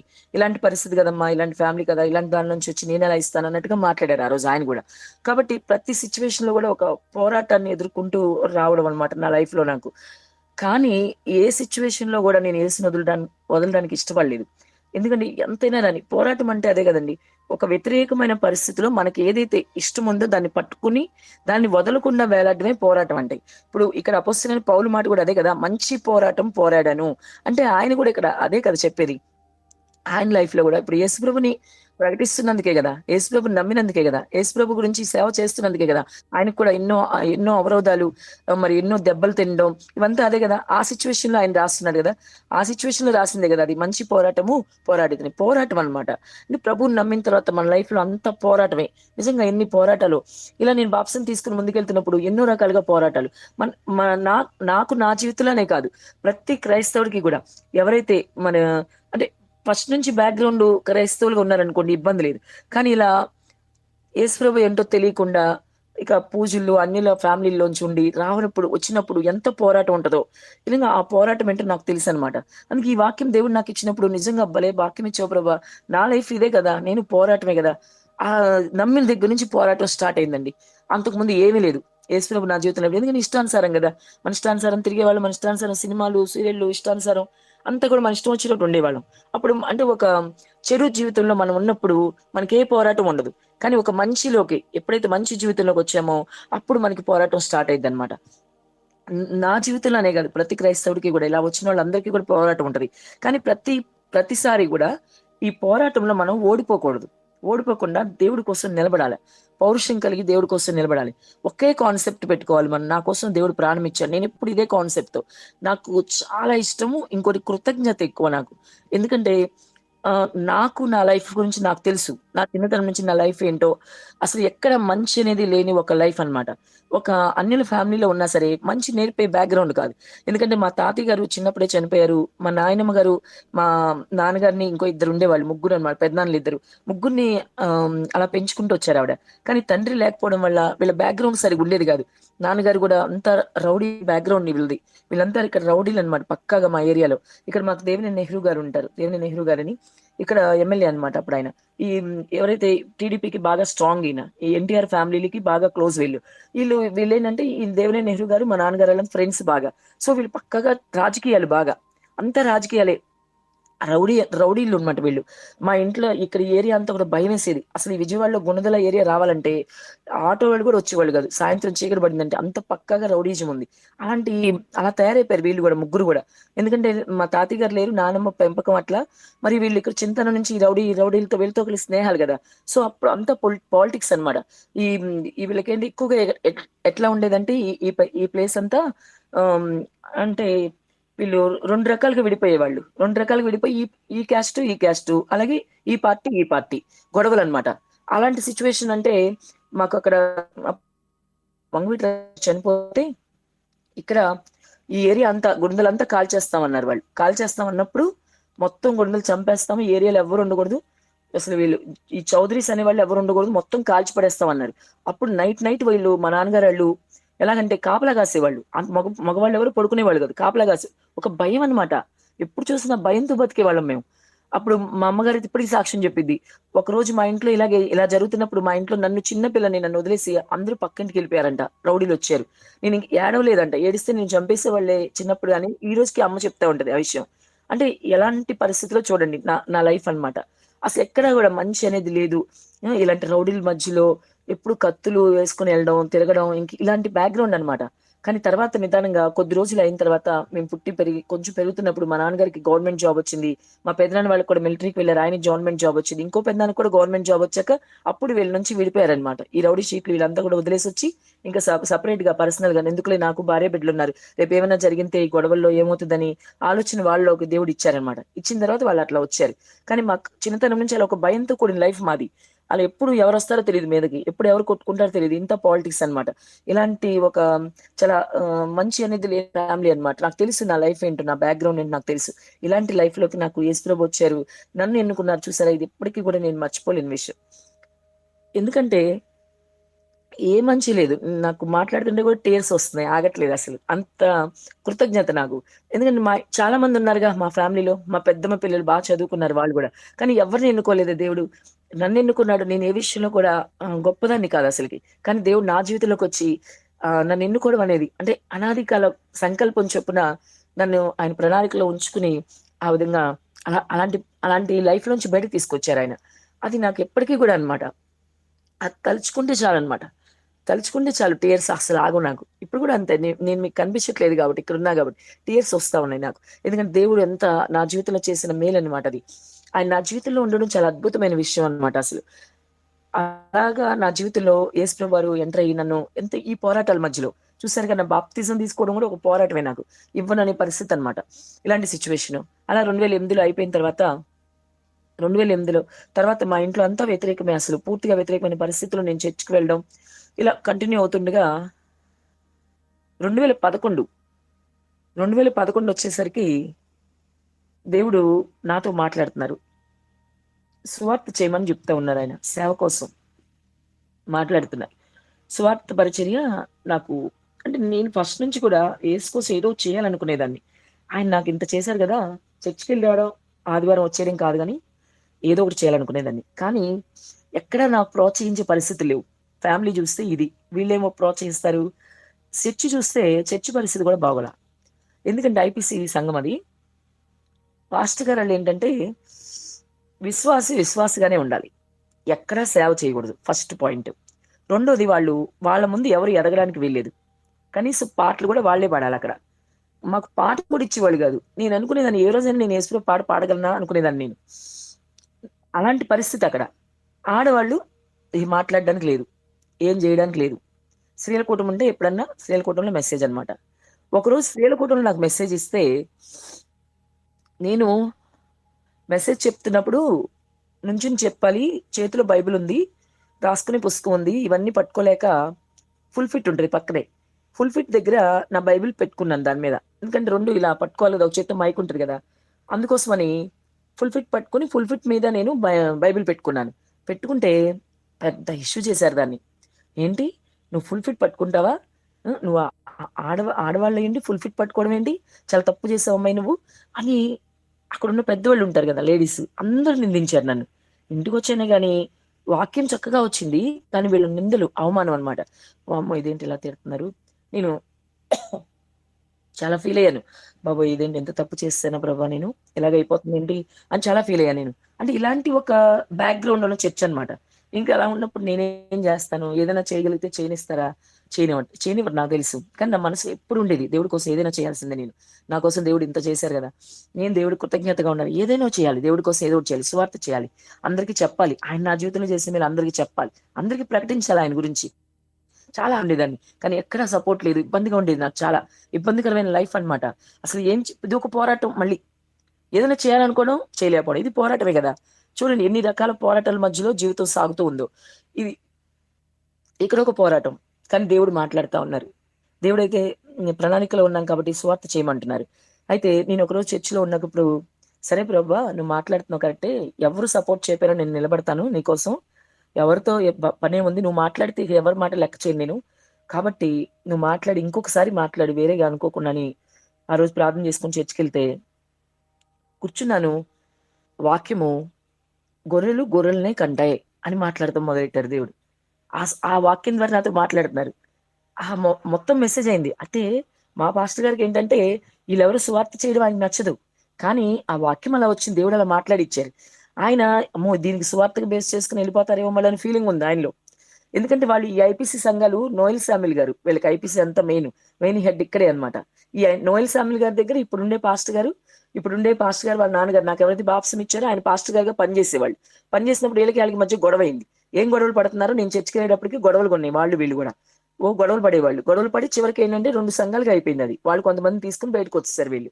సో వీళ్ళకి ఏంటంటే ఎప్పుడు ఈ బయటకు వచ్చారు కాబట్టి ఇక ఎవరైనా చర్చిలోంచి మళ్ళీ ఇలాగే కొంతమందిని తీసుకుని బయటకు వెళ్ళిపోతారేమో, వేరే చర్చ ఏమైనా పెట్టేస్తారేమో అని వీళ్ళ ఫీలింగ్ అనమాట.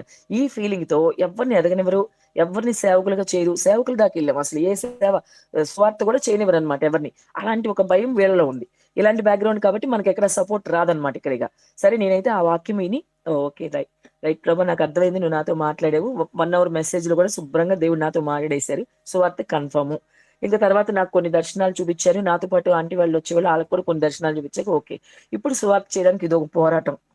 ఇక్కడ ఎవరు ఒప్పుకోరు కదా, ఒక్కదాన్ని సువార్తకి వెళ్ళాలి, అలవాట్లేదు. ఫస్ట్ కొంచెం సిగ్గుగా అనిపించేది సువార్త చేయాలంటే, కానీ ఎవరైనా సపోర్ట్ రావాలి ఒక్కళ్ళన్నా. ఇప్పుడు మళ్ళీ చర్చిలో ఇంట్రెస్ట్ ఉన్న వాళ్ళు ఒకరు ఉన్నారు, ప్రమిళ ఆంటీ అని ఒక ఆంటీ ఉన్నారు. ఆంటీ గారు నాకు ఇష్టం అమ్మా ఇలా సువార్త చేయాలంటాను. అమ్మయ్య ఒక్కళ్ళు దొరికారు దేవా స్తోత్రాలు అని అనుకుంటే ఇంకొక అమ్మాయి ఎస్తేర్ అని ఉండేది. ఇద్దరు ముందుకు వచ్చారు.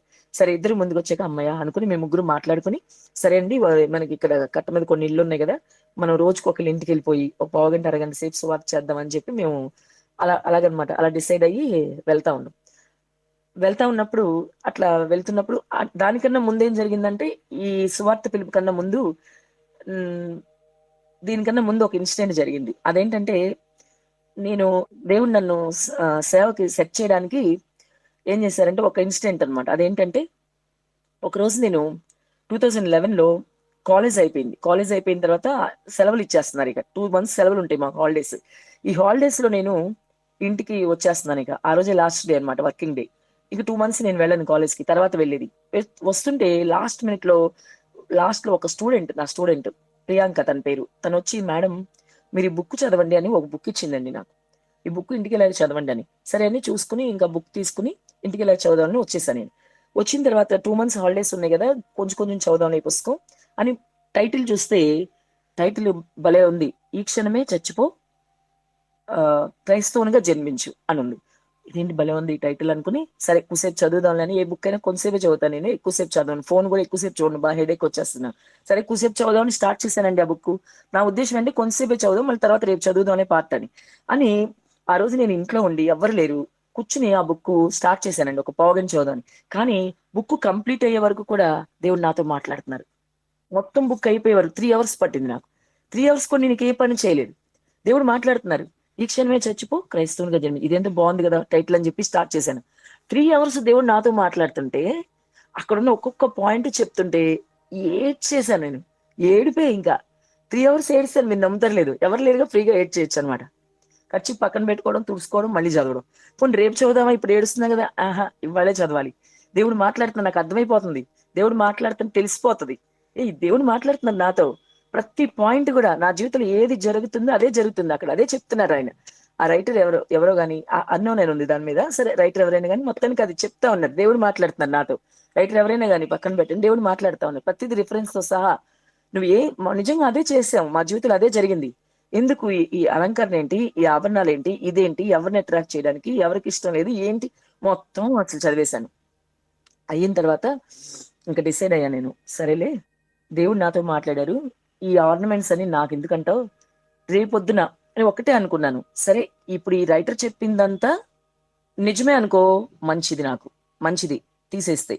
ఒకవేళ నిజం కాపోయినా ఇది, ఒకవేళ నిజం కాదే అనుకో, ఆయన దాసిన తప్పే అనుకో, అయినప్పటికీ రేపొద్దున దేవుడి దగ్గరికి వెళ్ళినప్పుడు ఆర్నమెంట్స్ ఉంటే కదా ప్రాబ్లం, లేకపోతే ఏ సమస్య లేదుగా.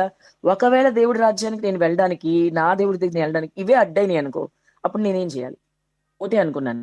కాబట్టి వద్దు ఇవి తీసేద్దాం. ఇవన్నీ వాక్యానుసారంగా ఉన్నాయి కాబట్టి నన్ను నేను అంటే చాలా మంది తీయలేక, ఇప్పుడు ఏదైతే చెప్పారో అది తీయలేక దాన్ని వ్యతిరేకించడం, ఎదురికిచ్చి మాట్లాడడం జరుగుతా ఉంది. కానీ నేనైతే తీయడానికి ఇష్టపడ్డాను. చాలా గోల్డ్ ఉండేది నాకు, ఎక్కువగా వేసుకునేదాన్ని నేను. మొత్తం గోల్డ్ అంటే ఎక్కువగా శాలరీ అది బాగా వచ్చేది, 2 జాబులు కదా, మంచిగా శాలరీ ఉండేది, ఏమి పెద్ద ఖర్చులు ఉండేవి కాదు. కాబట్టి ఎక్కువగా కొనుక్కునేదాన్ని నేను. ఆ గోల్డ్ అంటే ఇష్టంగా చాలా ఇష్టపడేదాన్ని. అలాగే ఉండే గోల్డ్ మొత్తం కూడా తీసి మొత్తం ఒకసారి తీస్తాను నేను.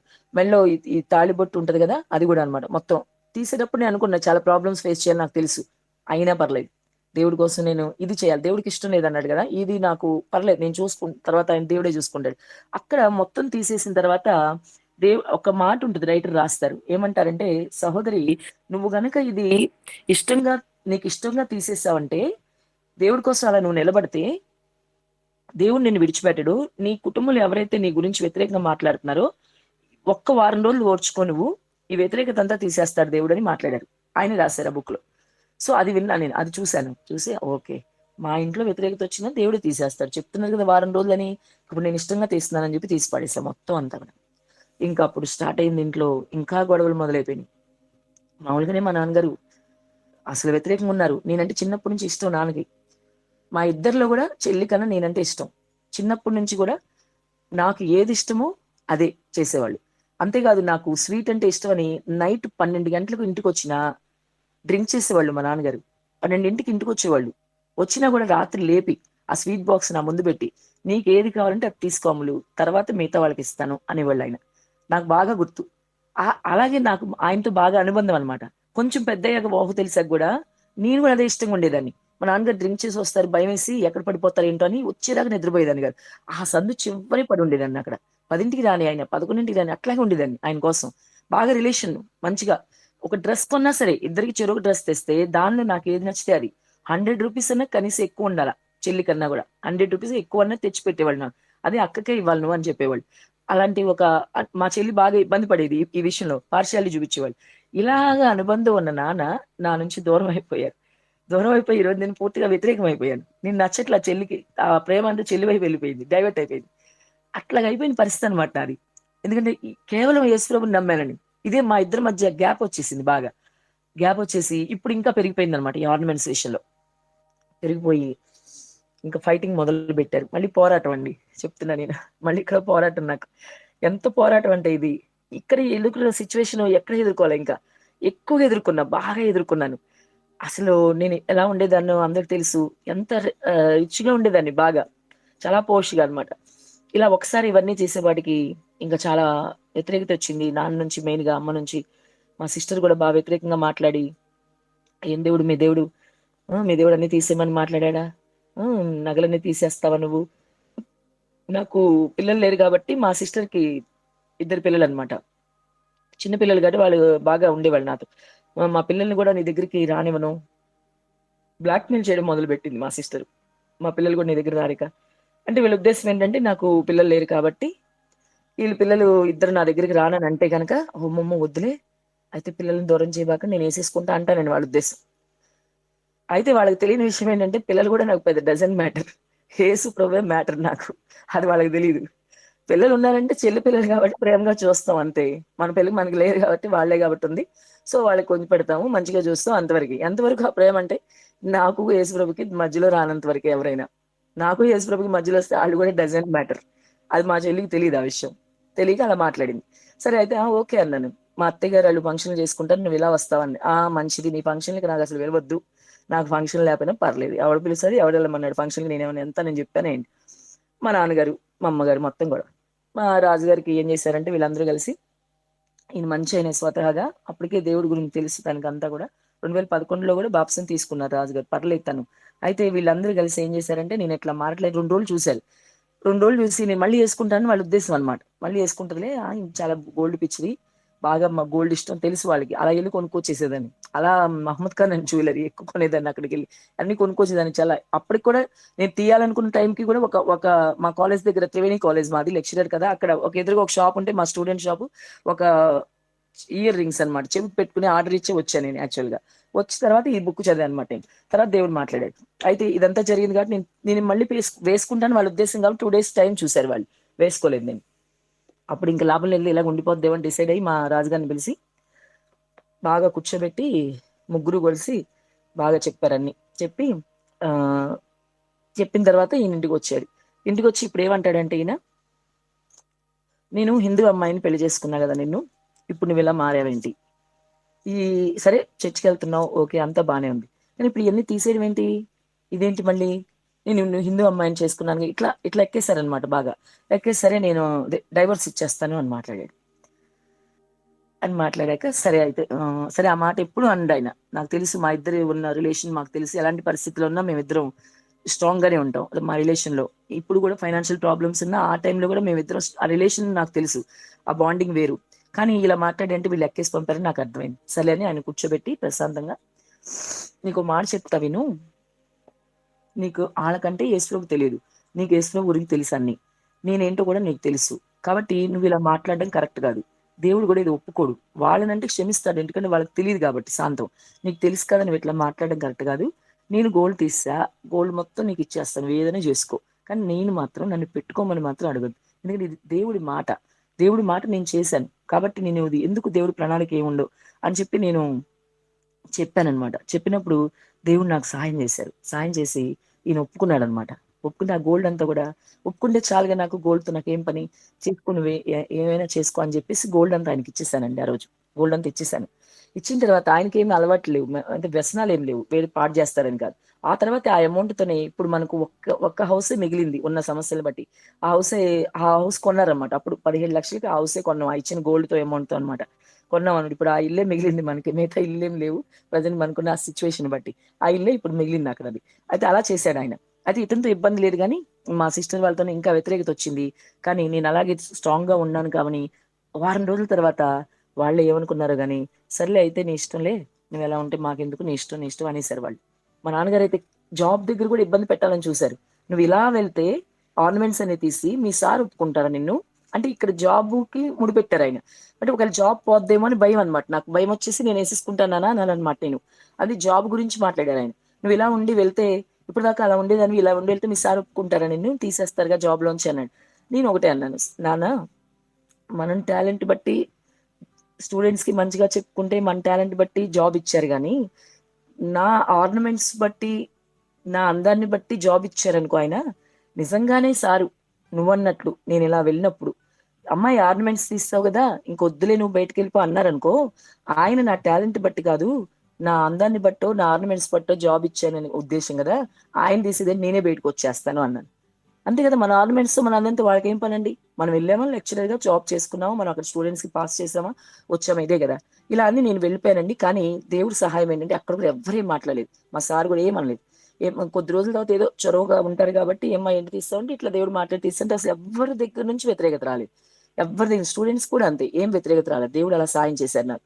కరెక్ట్ గా ఏదైతే రాశారో రైటరు, వారం రోజులు నువ్వు ఓర్చుకుంటే దేవుడు సహాయం చేస్తారు. నిజంగానే వారం రోజులు ఓర్చుకున్నాక నాతో దేవుడు మాట్లాడిన మాట ఏంటంటే, ఆ పోరాటం సమయంలో ఇది ఒక పోరాటం, జాగ్రత్తగా గమనిద్దామని, ఇది ఒక పోరాటం. ఈ టైంలో మళ్ళీ చూడండి, ఇదంతా సేవకు తీసుకురావడానికి ముందు ఎన్ని పోరాటాల మధ్యలో జీవితం వచ్చిందంటే నాది. ఇప్పుడు ఇది ఒక పోరాటం, ఆర్నమెంట్స్ తీసేటప్పుడు ఇది ఒక పోరాటం. మళ్ళీ ఈ పోరాటంలో ఏంటంటే దేవుడు నాతో ఒక మాట మాట్లాడారు, నీవు మౌనంగా ఉండు. నేను దానియేలు కోసం సింహాల నోళ్ళు మూయించేశాను కదా, నువ్వు వారం రోజులు సేమ్ దానిలో ఉంది కదా, మాట్లాడకుండా మౌనంగా ఉండు, మీ వాళ్ళ నోళ్ళు మూయిస్తాను. ఇదే మాట నాతో మాట్లాడారు దేవుడు. ఆ వారం రోజులు ఎంత స్ట్రగుల్ అనిపించానో చెప్పడానికి కొంచెం ఈజీగానే అనిపిస్తుంది కానీ మనకి వినే వాళ్ళకి కూడా ఆ స్ట్రగుల్, ఆ టైంలో ఆ పోరాటం అనమాట. ఇదే మంచి పోరాటం పోరాడేది, ఇదే మాట. ఈ పోరాటం చాలా కష్టం అనమాట. అంటే ఈ నమ్మిన దాన్ని మనం ఏదైనా సరే నిలబడాలి దానికోసం. పూర్తిగా వ్యతిరేకమైన పరిస్థితులు వచ్చినా సరే మనం నిలదొక్కుకోవాలి. ఇది ఒక పోరాటం అనమాట. కాబట్టి ఇక్కడ ఒక పోరాటం నాకు జరిగింది. మళ్ళీ ఈ పోరాటంలో కూడా దేవుడు నాకు విజయం ఇచ్చారండి. నిలబడ్డాను అంతే దేవుడి కోసం. ఇక అంతే, వద్దనుకున్నాను, ఏం అవసరం లేదు నాకు దేవుడి కన్నా ఎక్కువండి, వీటి వల్ల నాకు దేవుడి రాజ్యాన్ని కోల్పోతే ఆయన ఇదంతా నాకు అనవసరం అని చెప్పి పక్క దోస్తాం. అదైపోయింది. ఆ తర్వాత నాకు సేవ, ఇందాక చెప్పాను కదా, ఇది జరిగిన తర్వాత దేవుడు మాట్లాడారు అనమాట. మాట్లాడి సువార్త పరిచయకి పిలిచారు. పిలిచిన తర్వాత అప్పుడు ఇద్దరు వచ్చారు కదా, ఇందాక నేను చెప్తున్నాను, ప్రమిలాంటి ఒకళ్ళు, ఎస్తేరు, ఇద్దరు వచ్చారు. సరే ముగ్గురం కలిసి ఇలా వెళ్తున్నప్పుడు ఇక్కడ ఏమైందంటే, ఈ బుక్ రైటర్ ఎవరో నాకు తెలియాలనుకున్నాను. బుక్ రైటర్ ఎవరో నాకు తెలియాలి, ఏంటో మాట్లాడాలి కొన్ని విషయాలని చూస్తే ఎక్కడ ఫోన్ నెంబర్ లేదు. సరే జస్ట్ ఆయన ఏదో అడ్రస్ ఏదో ఇచ్చారు, వెబ్సైట్ అడ్రస్. సో నేను ఆల్ ఇండియా రేడియోలో వర్క్ చేస్తున్నాను ఇంకా అప్పటికి. అక్కడ వెళ్ళినప్పుడు అక్కడ సంజయ్ అని ఒక నా కొలీగ్ ఉన్నాడు, తనతో వెళ్ళి, సంజయ్ ఒకసారి అక్కడ సిస్టమ్ ఉంటుంది, సిస్టమ్ లోకి వెళ్ళి ఇది మెసేజ్ పెట్టు, ఈ రైటర్ ఎవరైనా రిప్లై ఇస్తారేమో చూద్దాం, ఈయన కావాలి అంటే ఆయన మెసేజ్ పెట్టారు. మళ్ళీ నేను వారం తర్వాత అక్కడ డ్యూటీకి వెళ్తాను. సో వారం తర్వాత మళ్ళీ అక్కడే చూసుకోవాలి, నా దగ్గర ఫోన్ ఫెసిలిటీ ఏం లేవు, సిస్టమ్ కూడా. మళ్ళీ వారం తర్వాత అక్కడికి వెళ్ళినప్పుడు ఆ వెబ్సైట్ లో మరి ఆయన రిప్లై ఇవ్వడం చూసాను. నేను నా జీవితంలో జరిగిన ఇన్సిడెంట్ చెప్పాను అక్కడ ఆయనకి. ఇలా మీ బుక్ చదివానండి నేను, మీ బుక్ చదివిన తర్వాత ఇలా నా లైఫ్ లో జరిగింది, ఇట్లా జరిగింది రాష్ట్ర. ఆయన చాలా సంతోషపడి రిప్లై ఇచ్చారు. రిప్లై ఇచ్చిన ఫోన్ నెంబర్ అడిగితే ఇవ్వలేదు, కానీ ఒకళ్ళ నెంబర్ ఇస్తానమ్మా, ఈ నెంబర్ తో మాట్లాడండి, నేనైతే ఎవరు టచ్ లో అన్నట్టుగా చెప్పారు.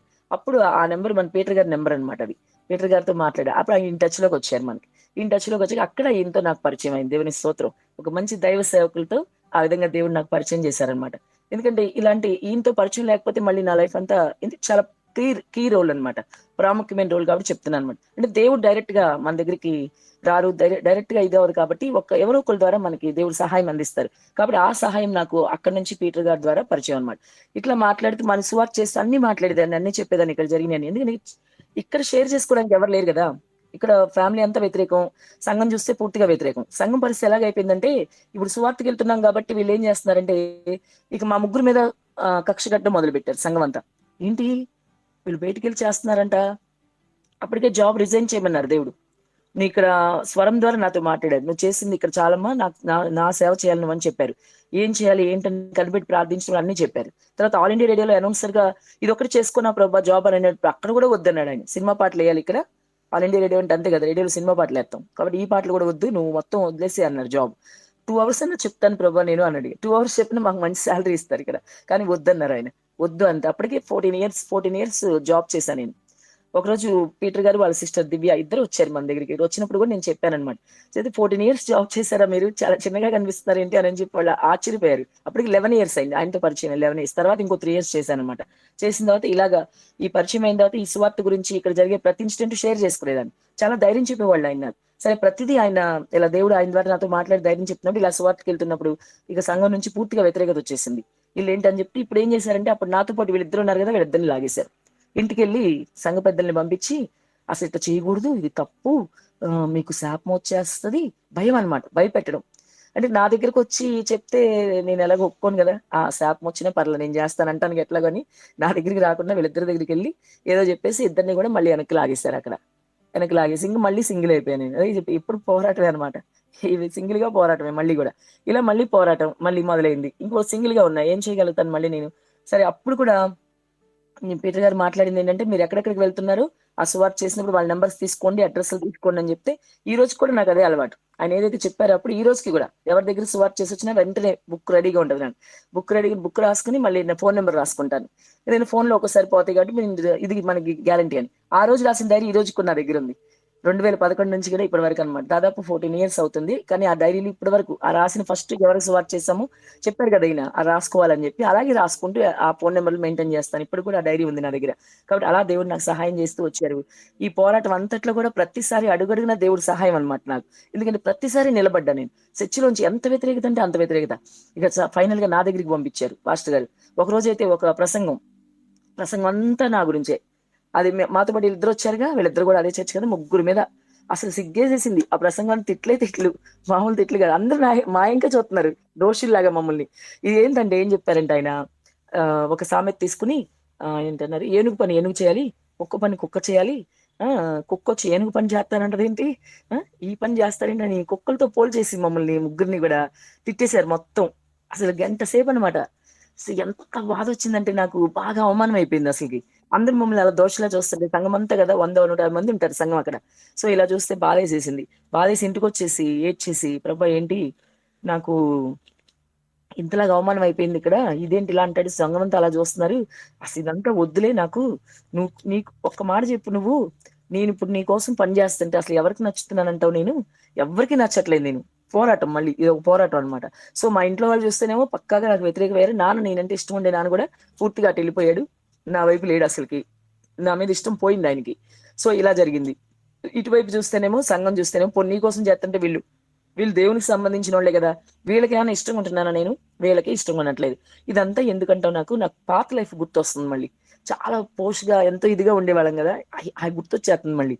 ఈ సైతాను వస్తాడు కదా ఎలాగూ, సరే ఈ టైంలో అయినా మనం డైవర్ట్ అయిపోతే చాలనుకుంటాడు కదా. ఇక్కడ ఆర్నమెంట్స్ దగ్గర నిలదొక్కున్నాను, ఇంత చేశాను, కానీ ఈ సిచ్యువేషన్ లో ఆ 1 గంట ప్రసంగం తర్వాత నా మనసు మారిపోతుంది. బాధ వచ్చేస్తుంది, ఏడుపు వచ్చేస్తుంది. నాకు ఇదంతా వద్దు, నేను వెనక్కి వెళ్ళిపోతాను. నా లైఫ్ లో ఎలా ఉండేదాన్ని, నేను ఎంత ఇంపార్టెన్స్ నాకు కాలేజీలో కూడా అంతే, స్టూడెంట్స్ దగ్గర అన్ని చోట్ల బాగా ప్రయారిటీ. సో అవన్నీ నాకు కావాలనిపించేసింది మళ్ళీ. సరే అయినా సరే ఒకసారి పీటర్ గారితో మాట్లాడదాం అని చెప్పి, మేము కుమార్ గారు అంటాం ఆయన్ని. ఇప్పుడు కూడా అదే మాట, పీటర్ గారు అన్నవాడిని నాకు చాలా ఇబ్బందిగా కూడా ఉంది. ఎందుకంటే ఆయన దగ్గరికి మళ్ళీ ఒకసారి ఫోన్ చేసి మాట్లాడదామని మళ్ళీ ఆయనకి ఫోన్ చేస్తే, అప్పుడు ఇంత బిజీ కాదు ఆయన. అంటే ఇంత బిజీ ఉండేవాళ్ళు కానీ కొంచెం మాట్లాడేవాళ్ళు, ఎందుకంటే ధైర్యపరిచారు కదా, మన స్థిరపడాలి కాబట్టి మాట్లాడేవాళ్ళు. అప్పుడు ఆయన మళ్ళీ నాకు హాఫ్ అన్ అవర్ మాట్లాడి ధైర్యపరిచారు. ఏం పర్లేదు, నేనేమన్నా అంటే ఇక్కడ నుంచి వచ్చేస్తాను బయటకంటే, లేదు అక్కడే ఉండాలి, అక్కడే ఉండి నువ్వు చేసిన తప్పు అనుకుంటారు, ఇప్పుడు బయటకు వస్తే కనుక తప్పు అనుకుంటారు, కాబట్టి తప్పు కాదని ప్రూవ్ చేయాలి మనం, అక్కడే ఉంటేనే ప్రూవ్ అవుతుంది, అక్కడే ప్లేస్ లో మీరు ఉంటే దేవుడు అక్కడే మిమ్మల్ని నిలబెడతాడు అని చెప్పి ఆయన నన్ను మళ్ళీ హాఫ్ అన్ అవర్ మాట్లాడి ధైర్యం చెప్పారు. ఇక అంతే, ఆ రోజు నుంచి మళ్ళీ వెనక తిరగలేదు. ఇంకా ఏం జరిగినా సరే అక్కడే ఉండాలి మనం, ఇలాగ మాట వినాలి, లోపడాలి, సేవకులు ఎన్ని చెప్పినా సరే మనం ఇలా ఉండాలి, అన్ని కూడా బాగా చెప్పేవాళ్ళు ఆయన. సో అవునా, ఓకే అని చెప్పేసి ఇంక అప్పటి నుంచి ఆయన ఏమన్నా సరే మాట్లాడుకోవడం, మళ్ళీ వెళ్ళాం అనమాట సంఘానికి. అక్కడే వెళ్తూ ఏదైతే చెప్పారో అక్కడే ఉండాలి, అక్కడ చేయాలని, అలాగే అక్కడే ఉండి సేవ కంటిన్యూ చేస్తున్నప్పుడు సువార్త తర్వాత తర్వాత తర్వాత కాలంలో సువార్త చేస్తూ ఉన్నప్పుడు కొద్ది నూతన ఆత్మలు తీసుకొచ్చి సంఘానికి అప్పచెప్పడం, పాస్టర్ గారికి తీసుకొచ్చి ప్రార్థన చేయించడం, వాళ్ళ దగ్గర తీసుకెళ్తున్నాం అనమాట. ఎందుకంటే వ్యతిరేకత ఉంది కదా, వ్యతిరేకత అంతా పోవాలి. సో వాళ్ళని తీసుకొచ్చి కొత్త వాళ్ళని అప్పచెప్పడం, మళ్ళీ వాళ్ళని మోటివేట్ చేసడం, మళ్ళీ వాళ్ళు తీసుకురావడం, పాస్టర్ గారు మీ నెంబర్ ఇస్తాను, ఇక్కడికి వెళ్ళండి, మీరు పాస్టర్ గారు వెళ్ళి మాట్లాడండి, వీళ్ళు వస్తానన్నారు అంటాం. ఇట్లా చేస్తున్నప్పుడు వాళ్ళకి కూడా ఇష్టమైందనమాట ఆ విషయం. ఎందుకంటే అక్కడే ఉండి మనం చేసినప్పుడు ఎంతైతే వ్యతిరేకంగా ఉన్నారో, పోన్లే వీళ్ళు ఇట్లాగా పర్లేదు అనే ఒక ఫీలింగ్ వచ్చింది. సంఘం పెట్టేస్తారేమో, ఇక్కడ వాళ్ళని తీసుకెళ్ళిపోతారు అనే ఫీలింగ్ తో ఉన్నారు కాబట్టి, ఆ భయంతో ఉన్నారు కాబట్టి మమ్మల్ని భయపెట్టారనమాట. కానీ ఈ మరి ఎప్పుడైతే కుమార్ గారు మాట్లాడి వీళ్ళని చెప్పిన తర్వాత నేను మళ్ళీ అదే పని అక్కడ చేసినప్పుడు దేవుడు సహాయం చేస్తూ వచ్చారు.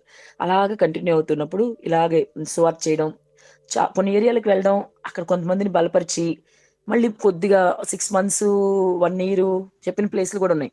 2 ఇయర్స్ కూడా కొన్ని ప్లేస్లకి బాగా బలపడ్డాక అప్పటికి సేవ పిలుపు లేదు కదా నాకు. నేను అసలు సేవ చేస్తాను ఎప్పుడు అనుకోలేదు. అసలు సేవ అంటే ఇప్పుడు మాలాంటి వాళ్ళు చేయకూడదు అని ఫీలింగ్ కదా, ఇక్కడ నేర్పించారు కదా అట్లా. సేవ అంటే మేము చేయకూడదు అంటే ఆ, సేవ అంటే అది తప్పు అని వీళ్ళు చెప్తారనమాట. ఇది సేవ చేయకూడదు, ఎవరు మేమే చేయాలి, ఎవరు చేసినా తప్పు అని ఫీలింగ్ తో ఉన్నాం కదా. కాబట్టి ఏమైందంటే ఆ ఫీలింగ్ తో నేను ఉన్నప్పుడు ఏమైందంటే ఇలాంటి పరిస్థితులు కాబట్టి నేను సేవ అనేది నాకు ఆలోచన లేదు అసలు. ఎప్పుడు లైఫ్ లాంగ్ సువార్త చేద్దాము, ఇలాగే చక్కగా అందరికీ చెప్దాము, బాగుండాలి, ఇలా బాగుండాలి అనుకునేదాన్ని. అయితే ఈ ఇలా జరుగుతూ ఉన్నప్పుడు కొన్ని ప్లేసులు సంఘాలు సంఘం లాగా ఫామ్ తీసి బాగా బలపరిచేవాళ్ళం. బుధవారాలు అట్లా పెట్టుకునేదాన్ని నేను. ఒక బుధవారం ప్రతి బుధవారం వెళ్ళడం, లేదా ప్రతి మంగళవారం వెళ్ళడం. అట్లా ఆదివారం చర్చికి వెళ్ళాలి కాబట్టి నేను కూడా ఇలా పెట్టుకునేదాన్ని. పెట్టుకుని బాగా బలపడ్డాక ప్రార్థన చేసుకుని బాగా ఒక మంచి ప్రభావం, ఒక మంచి సేవకుని చూపించేయ, ఎట్లా పడితే అట్లా ఉండేవాళ్ళు కదా, మంచిగా వాక్యానుసారంగా కుమార్ గారి లాగా పరిచయం చేయాలనుకునేదాన్ని ఎప్పుడు నేను. ఇలాంటి ఒక సేవకుడు దొరికితే వీళ్ళు అప్పచెప్పేస్తానని అట్లా కొన్ని ప్లేసుల్లో జక్కంపూడి అని ఇక్కడ, ఇంకా కంకిపాడు ఒక దగ్గర, ఇంకా ఇక్కడ మన షాప్ దగ్గర ఒకళ్ళు, ఇట్లా కొన్ని ప్లేసుల్లో సంఘాలు కట్టి చక్కగా సేవకులకి అప్పచెప్పేసాం మేము. అప్పచెప్పి వాళ్ళకి వెళ్ళిన తర్వాత మళ్ళీ వాళ్ళ దగ్గరికి ఈ ఎవరైతే చెప్పామో వీళ్ళ ఫోన్ నెంబర్లు ఉన్నాయి, వెళ్తున్నారు లేదా అని కనుక్కోవడం, అది చాలా శ్రద్ధ పెట్టేదాన్ని నేను. చర్చిలో కూడా పాస్టర్ గారు కూడా అంత పట్టించుకునే వాళ్ళు కాదు, కానీ నేను మాత్రం అసలు ప్రతి ఆదివారం ఎవరెవరు వస్తున్నారు, ఎవరెవరు రావట్లేదు, అసలు ఎందుకు రాలేదు, ఈ ఈ రొట్టె ద్రాక్షరసం తీసుకునేటప్పుడు కూడా గమనించేదాన్ని నేను. ఈ రొట్టె ద్రాక్షరసం వీళ్ళు తీసుకున్నారా, ఈ వారం తీసుకోవట్లేదు ఏంటి అంటే ఏదో ఉంది, ఈ వారం పోయిన నెల తీసుకున్నాడు, ఈ నెల తీసుకోవాలా అని చెప్పి మళ్ళీ వాళ్ళు పర్సనల్ గా కలవడం, ఏంటి రొట్టె ద్రాక్షరసం తీసుకోలేదు, ఎందుకు తీసుకోలేదు, ఏమైనా పాపం ఉందా ఏంటని అడగడం. ఎంత శ్రద్ధ అంటే, ఎవరన్నా కొత్త వాళ్ళు వస్తారంటే పొద్దున్న నేనే వెళ్ళిపోయి ఆటో వేసుకుని వచ్చేసేదాన్ని. పాస్టర్ గారితో పనే లేదు, వెళ్ళడం ఆటోలో తీసుకొచ్చేయడం, చక్కగా వాళ్ళని అప్పచెప్పేయడం అనమాట సంఘానికి. ఇట్లా జరుగుతూ ఉన్నప్పుడు ఏమైందంటే 2022లో ఒక ఇన్సిడెంట్ జరిగింది. మళ్ళీ ఇక్కడ పోరాటం మొదలైంది నాకు. ఈ 22లో ఏం జరిగిందంటే ఒక సిస్టర్ ఉన్నారు, ఆవిడకి ఎప్పటి నుంచో కరోనా టైంలో వెళ్ళడం మానేశారు చర్చికి. వాళ్ళు కరోనా టైం నుంచి వెళ్ళడం మానేశారు, అంతకుముందు వెళ్ళేవాళ్ళు. సో వాళ్ళ ఫ్యామిలీని చాలా రోజులు వెళ్తే నడిపిస్తే వచ్చారు వాళ్ళు.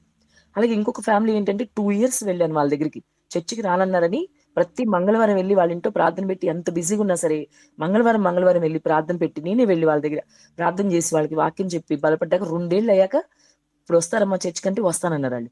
వాళ్ళు ఒక ఫ్యామిలీ, వీళ్ళని తీసుకుని చర్చికి వెళ్ళిపోయాను 2022లో మార్చిలో. వెళ్తే ఆ రోజు ముందు ముందు వారంలో ఏం జరిగిందంటే, వీళ్ళు ప్రతి వారం కూడా వీళ్ళ దగ్గరికి వెళ్ళి ప్రార్థన పెడతాం కదా మనం, అది అలవాటు కదా, అలా చేస్తేనే కదా వీళ్ళు వచ్చారు చర్చికి, వీళ్ళు 2 ఫ్యామిలీలు కూడా.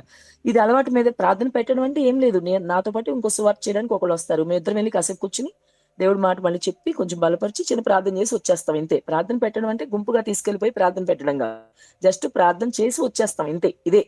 అయితే ఇది జరిగితే మేము వాళ్ళకి తెలియదు కదా ప్రార్థన పెట్టుకుంటాం అని అంటారు కదా.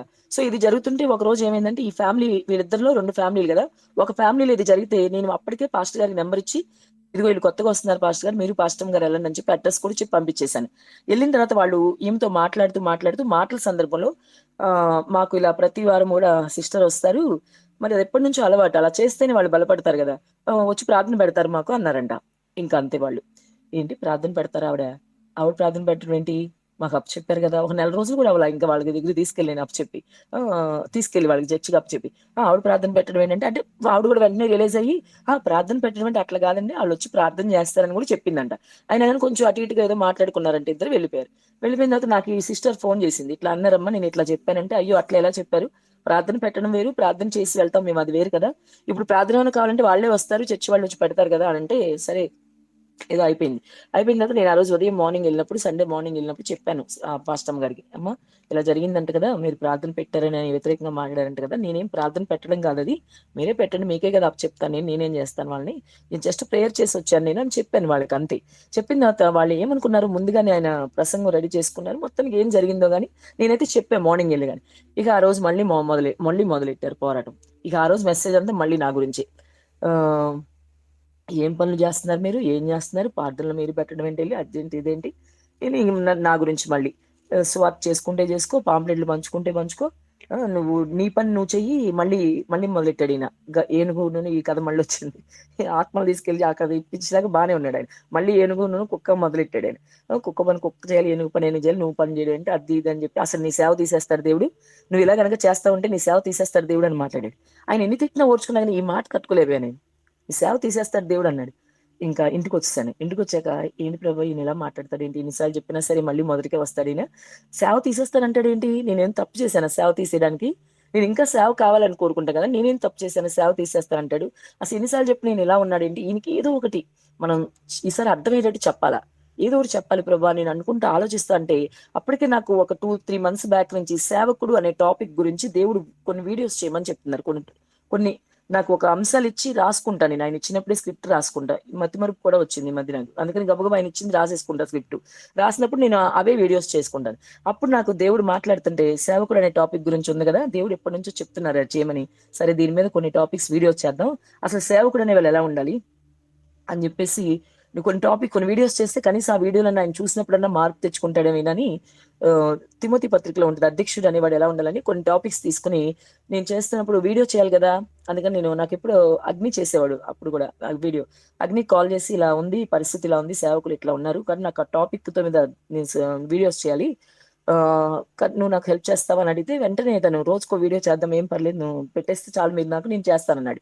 సరే వెంటనే ఇంక నేను స్టార్ట్ చేస్తే దేవుడు మాట్లాడడం మొదలుపెడితే ఒక్కొక్క వీడియో అలా సేవకుడు అనేవాడు ఎలా ఉండాలని స్టార్ట్ చేస్తే రెండో వీడియోలోని ఏకపత్ని వ్రతై ఉండాలని వీడియో వచ్చింది. రెండో పాయింట్ అదే ఉంది మరి అక్కడ. మొదటిది రాసాము. రెండో పాయింట్ మరి అదే వచ్చింది అక్కడ. అదే కదా కంటిన్యూ చేయాలి. సో రెండో పాయింట్ ఏకపత్ని వ్రతై ఉండాలని వీడియో వచ్చింది. ఇక్కడ చూస్తే ఏంటి ఈ పాస్టర్ గారు ఆల్రెడీ భార్యకి డైవర్స్ ఇచ్చేసి ఇంకొక ఆవిడని ఆవిడ వాళ్ళ ఇంట్లో అన్నయ్య అన్నయ్య అని పిలిచేది ఆవిడ. మరి ఏం జరిగిందో మనకు తెలియదు కానీ ఆవిడని పెళ్లి చేసుకున్నాడు. ఇక ఇలా ఆలోచనతో ఉన్నారు ఇక్కడ వీళ్ళు.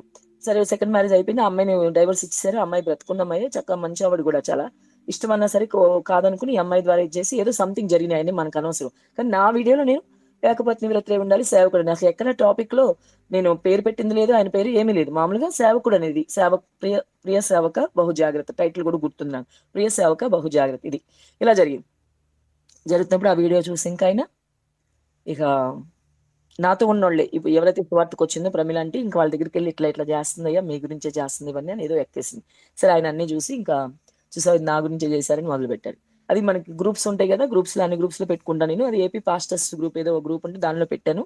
అక్కడ ఎవరో ఈయన తెలిసిన పాస్టర్ గారు ఆ వీడియో చూసారంట. వీడియో చూసి ఆయన చెప్పినట్టున్నారు ఇదంతా మీకోసమే రాసినట్టుంది ఈ వీడియో ఏంటో ఒకసారి చూడండి అని చెప్పి ఆయనకి సెండ్ చేస్తే ఆయన చూడటం మళ్ళీ ఇంకప్పుడు నాకు కాల్ చేసి వీడియోస్ ఆపేయండి అని స్టార్ట్ చేశారు. సంఘ పెద్దలతోనూ వాళ్ళ సిస్టర్తోనూ అందరితో మాట్లాడిచ్చారు ఆయన.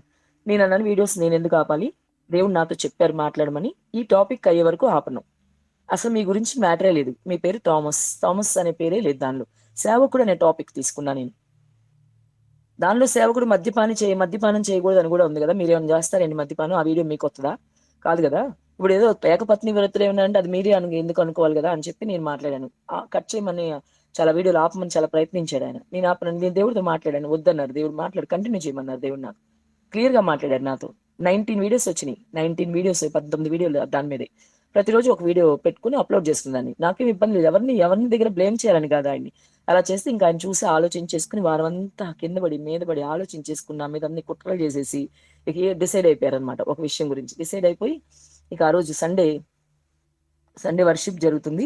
దేవుడు ఎందుకో నన్ను ఆ రోజు వెళ్లకుండా ఆపారు. ఇక్కడ వేరే దగ్గర వాక్యపరిచర్య ఉంటే 2 వర్షిప్లు ఉన్నాయి కదా, 2 వర్షిప్కి వెళ్దాంలే అక్కడికని మొదటి వర్షిప్కి వెళ్లకుండా ఉంటే ఫస్ట్ వర్షిప్ లోనే ఆయన అందరి ముందనమాట, ఇదిగో ఈవిడ నేను సంఘం నుంచి వెలేస్తున్నాను, ఈవిడన్నీ తప్పుడు బోధలు, ఈవిడతో ఎవ్వరు మాట్లాడకూడదు, ఈవిడ దగ్గరికి ఎవరు వెళ్ళడానికి వీల్లేదు, ఈవిడ ఇంటికి కూడా రానివ్వకండి, అసలు ఎవరు కనిపించినా మాట్లాడొద్దని ఇంకా రకరకాల మాటలు అనమాట. చాలా విషయాలు మాట్లాడారంట.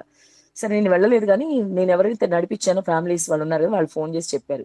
నేను రెండో ఆరాధనకి వెళ్దాను బయలుదేరుతుండగా వీళ్ళు కాల్ చేసి ఇలా చెప్పారు. సరే అని చెప్పి సరే ఇంకా ఆపేసాను వెళ్ళడం. కానీ చాలా ఏడ్చాను, బాధపడ్డాను అప్పుడు నేను. ఇదేంటి నేను ఎంత చేసినా కూడా ఈయన ఇట్లా చేస్తున్నాడు, మళ్ళీ మొదటికే వచ్చాడు ఈయన. ఫస్ట్ నుంచి పోరాటమే ఇక్కడ సంఘంతో, ఆయనతో ప్రతిసారి పోరాటమే. ఈ ఈ పోరాటం కూడా మళ్ళీ ఎంతలా అంటే బాగా కృంగిపోయే స్థితి అనమాట నాది. సరే నేను ఇలా ఉన్నప్పుడు మళ్ళీ నేను ఇప్పుడు కూడా మళ్ళీ నాకు కుమార్ గారే అనమాట.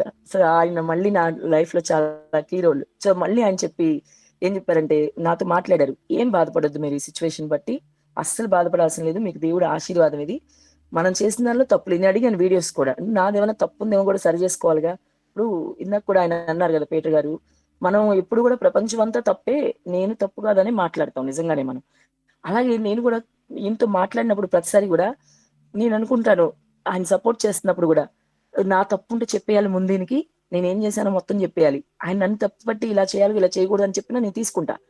యాక్సెప్ట్ చేసే మనసు ఎప్పుడు కూడా, లోబడే మనసే కానీ ఎదురు తిరిగే మనసు లేదు నాకు ఎప్పుడు కూడా. అంటే దేవుడు మాట్లాడినా అంతే, దేవుడు నాతో మాట్లాడాలని కోరుకుంటా నేను, కానీ అది సరి చేసుకోమన్నా సరే. అందుకని నేను మొత్తం చెప్పేశాను ఆయనకి, ఇలా నేను వీడియోస్ చేశానండి, ఇది జరిగిందని మొత్తం చెప్పాను. అంటే దీనిలో నా తప్పు ఉంటే చెప్తారు కదా ఆయన, అందుకని చెప్తే ఆయన అన్నారు ఏం తప్పు లేదు, ఇది సేవకుడు అనే టాపిక్ యూనివర్సల్ కదా, ఆయన పేరు మనం ఏం పెట్టలేదు, కానీ మీరు ఇబ్బంది ఏం లేదు, మనం చేసిన దానిలో తప్పు లేదు, వాళ్లే కావాలని ఏదో జరిగిపోద్దని ఊహించుకుని అలా చేశారు, దేవుడు వాళ్ళ అజ్ఞానాన్ని వాడుకున్నారు, మీకు ఇలా జరిగిందని. సేవ గురించి ఏం మాట్లాడినప్పుడు ఆయన నాకు లేదు కదా ఆలోచన. సరే ఇట్లా అయింది, ఇట్లా అయిన తర్వాత సరే ఆయన మాటలు చాలా ధైర్యపరుస్తాయి. ప్రతిసారి దేవుడు ఆయన ద్వారా నాతో మాట్లాడతారు ప్రతిసారి కూడా. చాలా ధైర్యపరచబడ్డాను. ధైర్యపరచబడి ఇంకా అలాగే వేరే వేరే ప్లేస్ లో నాకు వాక్యపరిచయం ఉంటుంది ఇక్కడ. సరే దానికోసం అక్కడికే వెళ్ళి అక్కడే ఆయన చాలా హ్యాపీగా ఫీల్ అయ్యారు, నేను ఇక్కడికే వస్తాను పాష గారు అంటే సరే అన్నారు. ఇట్లా జరుగుతూ ఉన్నప్పుడు 2-3 months అయిన తర్వాత దేవుడు నాతో ఇప్పుడు నేను ఎవరినైతే నడిపించానో వీళ్ళందరూ బయటకు వచ్చేసారు అక్కడ. ఎందుకంటే ఇలా చేశారు కదా ఈయన అని బయటకు వచ్చి వ్యతిరేకంగా దేవుడికి దూరం అయిపోతున్నారు వాళ్ళు. అంటే ఎక్కడికి వెళ్ళట్లేక, దేవుడు అంటే కూడా ఇష్టం, చర్చికి వెళ్ళమంటే వెళ్ళంటున్నారు. ఇప్పుడు నేను వాళ్ళకి చర్చికి వెళ్ళు అని చెప్పలేను కదా, వేరే చర్చికి వెళ్ళని చెప్తే ఇక్కడ పంపించారు ఇలా జరిగిందిగా, ఇంకా అక్కడ జరగదా అంటున్నారు వాళ్ళు. వ్యతిరేకంగా మాట్లాడడం మొదలు పెట్టారు. మళ్ళీ వీళ్ళ దగ్గర నుంచి ఒక పోరాటం వస్తూ ఉంది. సో నాకు అర్థమైపోతుంది ఇదంతా ఏదో నాకు చాలా ప్రాబ్లంగా అనిపిస్తుంది. ఇప్పుడు నేను సరే ఇక్కడ వరకు వీళ్ళ గురించి వదిలేద్దాం, కొత్త వాళ్ళు ఇప్పుడు మళ్ళీ చేయాలిగా నేను సువార్త చేసినప్పుడు మరి వీళ్ళని ఎక్కడ అప్పచెప్పాలి అని అడిగితే అప్పుడు పీటర్ గారు అన్నది ఏంటంటే నాతో, మీరు మన దానిలో ఆన్లైన్ లో జాయిన్ అయిపోండి, వాళ్ళని ఏదో చర్చికి పంపించేసి అని అన్నారు ఆయన. ఇలాగే అన్నారు. అప్పుడు ఆయన అన్నారు కానీ ఏదో చర్చికి ఎలా పంపిస్తాను మనసులో ఉంది. ఇక్కడ పాస్టర్ మళ్ళీ ఇలాగే ఉంటారేమోగా, పోనీ ఇక్కడ సంఘానికి నడిపించుకుంటే నేను చూస్తూ ఉంటాను, మళ్ళీ అక్కడ వాళ్ళని ఎవరు చూస్తారు, పోనీ అక్కడికి పంపించిన రేపు వాళ్ళ దగ్గరికి మళ్ళీ నేను వెళ్తే ఊరుకోరుగా, పోనీ వీళ్ళు వెళ్తారా, ఒక స్వార్థ అంటే ఒకసారి తీసుకెళ్లిపోయేది కాదుగా, వాళ్ళని చూస్తూ ఉండాలి, కనిపెడతా ఉండాలి, పద్ధతిగా వాళ్ళు స్ట్రాంగ్ అయ్యే వరకు కూడా చాలా కాన్సన్ట్రేషన్ ఉండాలి మనకి. నాకు తెలుసు ఆ ప్రయాస అంతా కూడా, ఆ ప్రయాస నాకు తెలుసు. కానీ ఇదే ప్రాబ్లం అయింది మళ్ళీ అని నేను ఆలోచిస్తూ ఉండే, ప్రభు నాతో మాట్లాడుతున్నారు, నువ్వు సేవ చేయాలి, నువ్వు సేవ చేయన్నారు, నువ్వు సంఘం పెట్టి నువ్వు సేవ చేయని. నేను ఇది ఎప్పుడు నా లైఫ్ లో ఎక్స్పెక్ట్ చేయలేదండి, నిజంగా చెప్తున్నాను, అబద్ధం ఏం లేదు, దీనిలో ఉన్న వాస్తవం చెప్తున్నాను. ఏ రోజు కూడా నేను సేవ అనే మాట కానీ నా దృష్టిలో సేవకుడు అంటే చాలా గొప్ప అనమాట, వీళ్ళు సేవకులు చేస్తున్నారు ఇలాగనమాట. అంతేగాని నేను ఎప్పుడు అలాంటి స్థాయిలో నేను ఉండాలని కానీ అసలు చేయాలని కాదు, నాకు అసలు ఫస్ట్ నుంచి ఆలోచన లేదు. దేవుడు ఆ మాట మాట్లాడుతుంటే ఊరుకో ప్రభా నేనే సేవ చేస్తాను, ఆల్రెడీ నా ఫైనాన్షియల్ గా ప్రాబ్లమ్స్ ఉన్నాయి, నాకు చాలా ఇబ్బందికరమైన పరిస్థితులు, అప్పటికే నా ఆర్థిక పరిస్థితి కొంచెం, అది చెప్పలేదు మీకు, ఆర్థిక పరిస్థితి ఇబ్బందిగా ఉంది, ఇది ఒక పోరాటం ఉంది. ఇప్పుడు ఈ పోరాటాలు స్పిరిచువల్ గా చెప్తూ వస్తున్నాను. ఇప్పుడు ఈ నాకున్న పోరాటాలు ఏంటంటే అనారోగ్యం ఒక పోరాటము, ఆర్థిక పరిస్థితి ఒక పోరాటము, చాలా క్రిటికల్ పొజిషన్. అనుకోకుండా బిజినెస్ లో లాస్ వచ్చి ఎంతో మంచి స్థాయిలో ఉన్న వాళ్ళు ఒకసారి ఇన్ని అప్పులు ఉన్నాయి, ఇంత ఇదైందని చెప్పేటప్పటికి షాక్ అయిపోయా నేను. ఆ టెన్షన్ లో ఆ స్ట్రెస్ లో ఉన్నాను. ఈ స్ట్రెస్ లో మళ్ళీ మేమిద్దరం మళ్ళీ అప్పుడు కూడా కుమార్ గారు మా హౌస్ కి వచ్చారు ఒక రోజు, అంత బిజీలో కూడా ఆయన ఒక పూట మాతో స్పెండ్ చేసి మమ్మల్ని ధైర్యపరిచి, ఇదిగో ఇట్లా కాదు మీకు, ఇగో ఇంత ప్రాపర్టీ ఉంది, ఇది ఇంత అప్పు ఉంది, చాలా తక్కువ, ఏం ప్రాబ్లం లేదు, దీని గురించి ఇబ్బంది పడద్దని చాలా ధైర్యపరిచి వెళ్ళారు. లేదంటే సూసైడ్ చేసుకోవాల్సిన పరిస్థితులు అనమాట మనకి. ఎందుకంటే అలాంటి పరిస్థితి, నింద అవమానం, ఈ సడన్ గా ఈ ప్రాబ్లం ఏంటి, ఈ ఫినాన్షియల్ గా స్ట్రగుల్స్ ఏంటి, ఇబ్బంది ఏంటి, ఈ దీంతో మళ్ళీ ఇక్కడ చూస్తే సేవ చూస్తే ఇట్లా ఉంది, ఈయనేమో ఇట్లా ఉన్నాడు సేవకుడు, ఇటు కలిపి ఊపిరాడలేని పరిస్థితి నాది. చాలా స్ట్రగుల్ ఫీల్ అవుతున్నా, పోరాటం ఇది మంచి పోరాటం. ఈ మాట నిజంగా నా కోసం, మిగతా 2 వచనాలు కూడా చెప్పలేకపోతాం ఇవాళ పోరాటం గురించి అంతా. ఈ పోరాటంలో ఉన్నా మళ్ళీ నేను ఎక్కడ కూడా మనసు లేదు, నమ్మది లేదు, సమాధానం లేదు. ఇలాంటి స్టేజ్ లో మళ్ళీ దేవుడు ఏమంటారు, సేవకుడు అంటున్నాడు ఆయన. నవ్వు వచ్చింది నాకు, ప్రభు భలేవాడులే, సేవ ఏం చేస్తాను నేను, నా ఆర్థిక పరిస్థితి చూస్తున్నావుగా, చుట్టుపక్కల అప్పులు ఇలా చేస్తున్నారు, ఓ పక్కన సువార్త గురించి ఆలోచిస్తున్నాను, వీళ్ళని ఎక్కడ పంపించాలని నేను చూస్తున్నాను, ఏమి సేవ చేయమంటావేంటి, నాకు ఎవరు సపోర్ట్ చేసే వాళ్ళు ఎవరున్నారు అయినా ఇక్కడ, నా కోసం ఎవరైనా సపోర్ట్ చేస్తే హస్బెండ్ చూస్తే అంత పూర్తిగా సపోర్ట్ లేదు కదా, ఎవరు సపోర్ట్ చేస్తారు, నేను ఎలా సేవ చేయగలుగుతాను అని చెప్పి అనుకున్నా కానీ ఏం మాట్లాడలేదు నేనైతే. కానీ దేవుడు ఒకటికి రెండు సార్లు మాట్లాడుతూ మళ్ళీ మళ్ళీ చెప్తా వచ్చారు. ఇప్పుడు కూడా మళ్ళీ సువార్త పరిచర్యకి ఎలాగైతే కన్ఫర్మ్ చేసుకున్నానో, సేవ కూడా ఇది మామూలు విషయం కాదు. ఒకసారి సేవ మొదలు పెడితే లైఫ్ లో ఎప్పుడు వెనతిరగకూడదు, నమ్మకంగా చేయాలి. మళ్ళీ అవన్నీ నాకు తెలుసు. సేవ ఎంతో భారం కూడా. మళ్ళీ పైగా ఇక్కడ లేడీస్, ఇదొక పోరాటం మళ్ళీ నాకు. ఈ లేడీస్ అంటే మామూలుగా చూపు కాదు. ఇక్కడ ఇక్కడ ఎక్కడైనా అంతే. ఆ మాట కూడా ఎవరు వినరు అనమాట. ఇలాంటి పరిస్థితి అసలు లేడీస్ చేయొచ్చో లేదో ఇది కూడా నాకు మనసులో ఉంది. అయితే చాలాసార్లు అనుకునేదాన్ని, లేడీస్ చేయకూడదు అంటే కదా ప్రభా, వీళ్ళు చెప్పారు ఐపీఎస్ సంఘం వాళ్ళు, అసలు నేను అబ్బాయిగా ఎందుకు పుట్టించలేదని చాలాసార్లు అడిగా ప్రభు నేను. అంటే నేనేం చేయలేనా నీకోసం? ఈ ఈ ఈ పిల్లలందరూ మగ పిల్లలు చాలా కష్టపడుతున్నారు. మన టీం వాళ్ళు కూడా చూసి అనుకునేదాన్ని, మగ పిల్లలు చాలా బాగా వర్క్ చేస్తారు, నేను ఎలా చేయను ప్రభా? అసలు పోనీ అబ్బాయి కన్నా పుట్టించిపోయావా? అలా చేసేదాన్ని, నాకు ఈ మనసు ఎందుకు ఇచ్చావు? లేకపోతే ఎప్పుడు కూర్చున్నా నీ ఆలోచనే, నీకు పని చేయాలి, ఏదో చేయాలని ఆలోచన ఎందుకు ఉందని చాలాసార్లు నేను ఫీల్ అయ్యేదాన్ని ఊరికే మనసులో. అలాంటి స్టేజ్లో మళ్ళీ నాకు పీటర్ గారి మెసేజ్ ఏంటంటే, అది నేను విన్నాను. స్త్రీల గురించి మాట్లాడారు ఆయన. ఏదైనా చేయొచ్చు స్త్రీలు అని చెప్పి మాట్లాడితే ఆ వారం మెసేజ్ అంతా అయినాను. అమ్మయ్య, చాలా రిలీఫ్గా వచ్చింది నాకు. ఓకే, ఫస్ట్ ధైర్యం అనమాట. సేవ చేయొచ్చు అనమాట. ఓకే, ఇది ఒక పక్కన పెట్టి దేవుడు మాట్లాడారు కదా, ఇంకా ధైర్యం వచ్చింది. ధైర్యం వచ్చాక ఇంకా దేవుడు మాట్లాడుతున్నారు కాబట్టి సరే సేవ మొదలు పెడదాం అంటే, నాతో పాటు వచ్చి ఆంటీ వాళ్ళు ఉన్నారు, వాళ్ళకి కూడా దర్శనం ఇచ్చారు దేవుడు. వాళ్ళతో కూడా దేవుడు మాట్లాడారు, ఇలా సేవ కోసం పిలుపు ఉంది అని చెప్పి వాళ్ళు కూడా మాట్లాడారు నాతో. ఇలా అన్ని కన్ఫర్మ్ చేసుకుని, ఎందుకంటే దేవుడి మాట మనం విన్నప్పుడే మన జీవితంలో మేలైద్ది. నేను ఎప్పుడు అది బలంగా నమ్ముతాను. దేవుడికి ఇష్టం లేకుండా, దేవుని చిత్తం లేకుండా ఏ చేసినా విజయం రాదు. అందుకని ఒక ఎంత ఆలస్యమైనా పర్లేదు కానీ దేవుడు ఆలస్యం కోసం కనిపెట్టి ఆయన చెప్పింది చేయడం నాకు అలవాటు. అసలు చెప్పింది ఎవరు చెప్పినా వినను కానీ ఆయన చెప్పడం మొదలు పెడితే మాత్రం ఇంకెవ్వరి మాట వినేది లేదు. ఆయన చెప్పింది నేను చేసేస్తాను, ఇంక దానికి ముందుకెళ్ళిపోయి. ఆ విధమైన ఒక మెంటాలిటీ నాది. కాబట్టి ఇక దేవుడు మాట్లాడని కన్ఫర్మ్ అయింది నాకు. అందులో మెసేజ్ లో కూడా చెప్పారు కదా అయినా అన్ని చేయొచ్చు స్త్రీలు కూడా అని. ఇంకా ఓకే అనుకుని, సరే ఇదంతా కాదు, ఫస్ట్ నేను ఈ విషయాన్ని ఫోన్లో కాదు కానీ నన్ను ఎవరైతే ఆత్మీయంగా బలపరుస్తున్నారో ఆయన దగ్గరికి వెళ్ళాలి. ఆయనకున్న బిజీని బట్టి ఇప్పుడు అంతసేపు అప్పట్లాగా హాఫ్ అన్ అవర్ మాట్లాడలేకపోవచ్చు ఆయన నాతో. అందుకే నేను వెళ్ళిపోవాలని చెప్పి, సందీప్ ఉంటే ఇక్కడ సందీప్ని తీసుకుని నేను ఒక సండే మనం వెళ్దాం, అక్కడికి వెళ్ళి మాట్లాడాలని డిసైడ్ అయ్యి ఇద్దరం కలిసి వెళ్ళామన్నమాట. అక్కడికి వచ్చినప్పుడు మీకు తెలిసి నేను ఆ రోజు వచ్చాను. వచ్చిన తర్వాత అన్ని విషయాలు చెప్పిన తర్వాత ఆయన కూడా ఎలా ఉంది పిలుపు ఏంటి అన్ని అడిగారు. ఆయన అన్ని చెప్పిన తర్వాత సరే మేము ఎప్పుడు వస్తారు మనకి అభిషేకం తీసుకుని, మీ ఆయన సువార్త అభిషేకం కూడా నాకు ఆయన ఇచ్చారు, సేవకు కూడా ఆయనే ఇవ్వాలి నాకు అని ఆశపడ్డాను. అయితే ఆయన డేట్ ఇచ్చారు, ఒక డేట్. సరే అయితే నేను వర్షిప్ పైకి వెళ్ళిపోతామండి, 4ంటికి మేము బుక్ చేసుకుని ఉంటారు ఆయనని. కూర్చున్నాను కానీ మళ్ళీ ఒకసారి మాట్లాడమని అడుగుతున్నా ప్రభుని నేను. ఇంకోసారి మాట్లాడవా ప్రభు? ఇక ప్రవచనం ఉంటుంది కదా ఇక్కడ, ఒకసారి మాట్లాడు, ఇవి ఒకసారి ఇంకెప్పుడు అడగను, నువ్వేమనుకోవద్దు అని చెప్పి మళ్ళీ మళ్ళీ అక్కడ కూర్చున్నానే గాని మనసంతా ఆశ దేవుడు మాట వినాలని. ఏం మాట్లాడతారు నా కోసం ఆయనని. అలా కూర్చుని ఉన్నప్పుడు దేవుడు, ఇద్దరు సిస్టర్స్ ఉంటారు కదా, వాళ్ళు ఆ సిస్టర్స్ ఇద్దరి ద్వారా కూడా దేవుడు నా పేరు పెట్టి మాట్లాడారు. నేను నీ సేవను దీవించిపోతున్నాను, ఆశీర్వదించిపోతాను. నీకు చాలా మంది మనుషులు దూరం అయ్యారు, అయినా పర్లేదు, ఇంకా దూరం అవుతారు పర్లేదు, నువ్వు నా వైపే చూడు, నేను నా వైపే చూసి ముందుకెళ్ళు, నీకు నేను సపోర్ట్గా ఉంటాను. నీకు చాలా ఒత్తిళ్ళు ఉన్నాయి నాకు తెలిసి, ఇదే మాటలు గుర్తుంది నాకు ఈరోజు. నీకు చాలా ఒత్తిళ్ళు ఉన్నాయి కానీ ఒత్తిళ్ళని నేను తొలగిస్తానని చెప్పి మాట్లాడారు దేవుడు. చాలా భరోసాతో అనమాట. ఇక ఆ రోజు ఇంటికి వచ్చేసి ఇంకా ఫుడ్ కూడా తినబుద్దిగా అట్లా 1:30కి అక్కడ సత్య గారు నాకు ఫుడ్ పెడుతున్నారు. ఆవిడ అసలు ఫుడ్ మీదే లేదు, నాకు సంతోషంగా ఉంది. ఎందుకంటే దేవుడు కన్ఫర్మ్ చేశారు ఒకే సేవ. అలాగే నా సేవకులు కూడా ఎవరైతే నాకు రావాలని కోరుకున్నానో ఆ సేవకులు కూడా వస్తున్నారు కాబట్టి చాలా హ్యాపీ అనమాట. ఆ రోజు ఇంకా టీయర్స్ వచ్చేస్తున్నాయి అక్కడ కూడా కూర్చున్నానే కానీ, ఇప్పుడు కూడా మళ్ళీ వస్తున్నాయి టీయర్స్. నాకు సంతోషం ఎక్కువై అనమాట. సో అప్పుడు ఇంకా వచ్చేసాము. వచ్చిన తర్వాత ఇంకా ఆయన అలాగే మాట ఇచ్చిన ప్రకారం ఒక ఫ్రైడే వచ్చారు. ఇంకా అంతే, అభిషేకం ఇచ్చారు. తర్వాత వారం నుంచి నేను సువార్త ఇంతకు ముందే చేస్తూ మొదలు పెట్టారు. దేవుడు నాతో మాట్లాడుతున్నారు 2 months బ్యాక్ నుంచి. అయితే ఒక చర్చి లేకపోయినా సరే ఇక్కడ ఒక చర్చి వస్తుంది, ఇక్కడ చర్చి పెట్టబోతున్నారు, మీరు రండి అని చెప్పేదాన్ని 2 months బ్యాక్ నుంచి వెళ్ళి నేను అలాగే స్టార్ట్ చేసిన తర్వాత వారం నుంచి మొదలు పెట్టేసాము. మొదలు పెట్టిన తర్వాత ఫస్ట్ లో ఈ సేవలో కూడా చాలా పోరాటాలు. ఇప్పటికి కూడా ఈవెన్ టుడే టైం అయిపోయినట్టుంది, 3 అవుతుంది. అయితే నేను త్వరగా ముందుకు వెళ్ళిపోతాను. అయితే ఈ పోరాటం అనమాట అంతా జరుగుతున్నప్పుడు ఈ సేవలో కూడా స్టార్టింగ్ లో చాలా ఇబ్బంది ఎదుర్కొన్నాను. కొంతమంది సేవకులు ఇక్కడ, నేను ఎవరికైతే స్టార్టింగ్ లో ఇవన్నీ నడిపించేదాన్నో వాళ్ళందరూ బాగానే ఉండేవాళ్ళు అప్పుడు. కానీ నేను సేవకు వచ్చిన తర్వాత వీళ్ళ నుంచి కూడా బాగా వ్యతిరేకత ఇక్కడ స్టార్ట్ అయింది. అలా అని రకరకాల మాటలు, లేడీస్ అని ఒకళ్ళు, ఇక లేడీస్ చేస్తున్నామని లేడీసే నా మీద వ్యతిరేకం. ఈవెన్ టుడే ఆల్సో ఇప్పటికి కూడా ఈ లేడీస్ మాట్లాడుతున్నారు, నువ్వు సేవ చేయడం వెంటనే ఆ వాక్యం తీసి చూపించడం, వాక్యం ఇట్లా పెట్టడం, సేవ చేయడం ఇదంతా రాంగ్, అసలు ఇదంతా రాంగ్. నేను వాళ్ళ దృష్టిలో ఎలాంటి దాన్ని అంటే ఆధిపత్యం కోరుకునేదాన్ని. వాళ్ళు అదే మాట్లాడుతున్నారు నాతో. ఎందుకంటే రాజుగారు నేను వెళ్తాము. అయితే ఇప్పుడు తనకి కూడా సేవ పిలుపున్నప్పుడు వస్తారు కరెక్టే. కానీ ఇప్పుడు ప్రెజెంట్ సిట్యుయేషన్‌లో నేను చేయాల్సొస్తది గదా! నేనే వాక్య పరిచర్య చేయాలి. అన్నీ నేనే చూసుకోవాలి. చూసుకోవాలన్నప్పుడు అది చేయాలి గదా! మరి.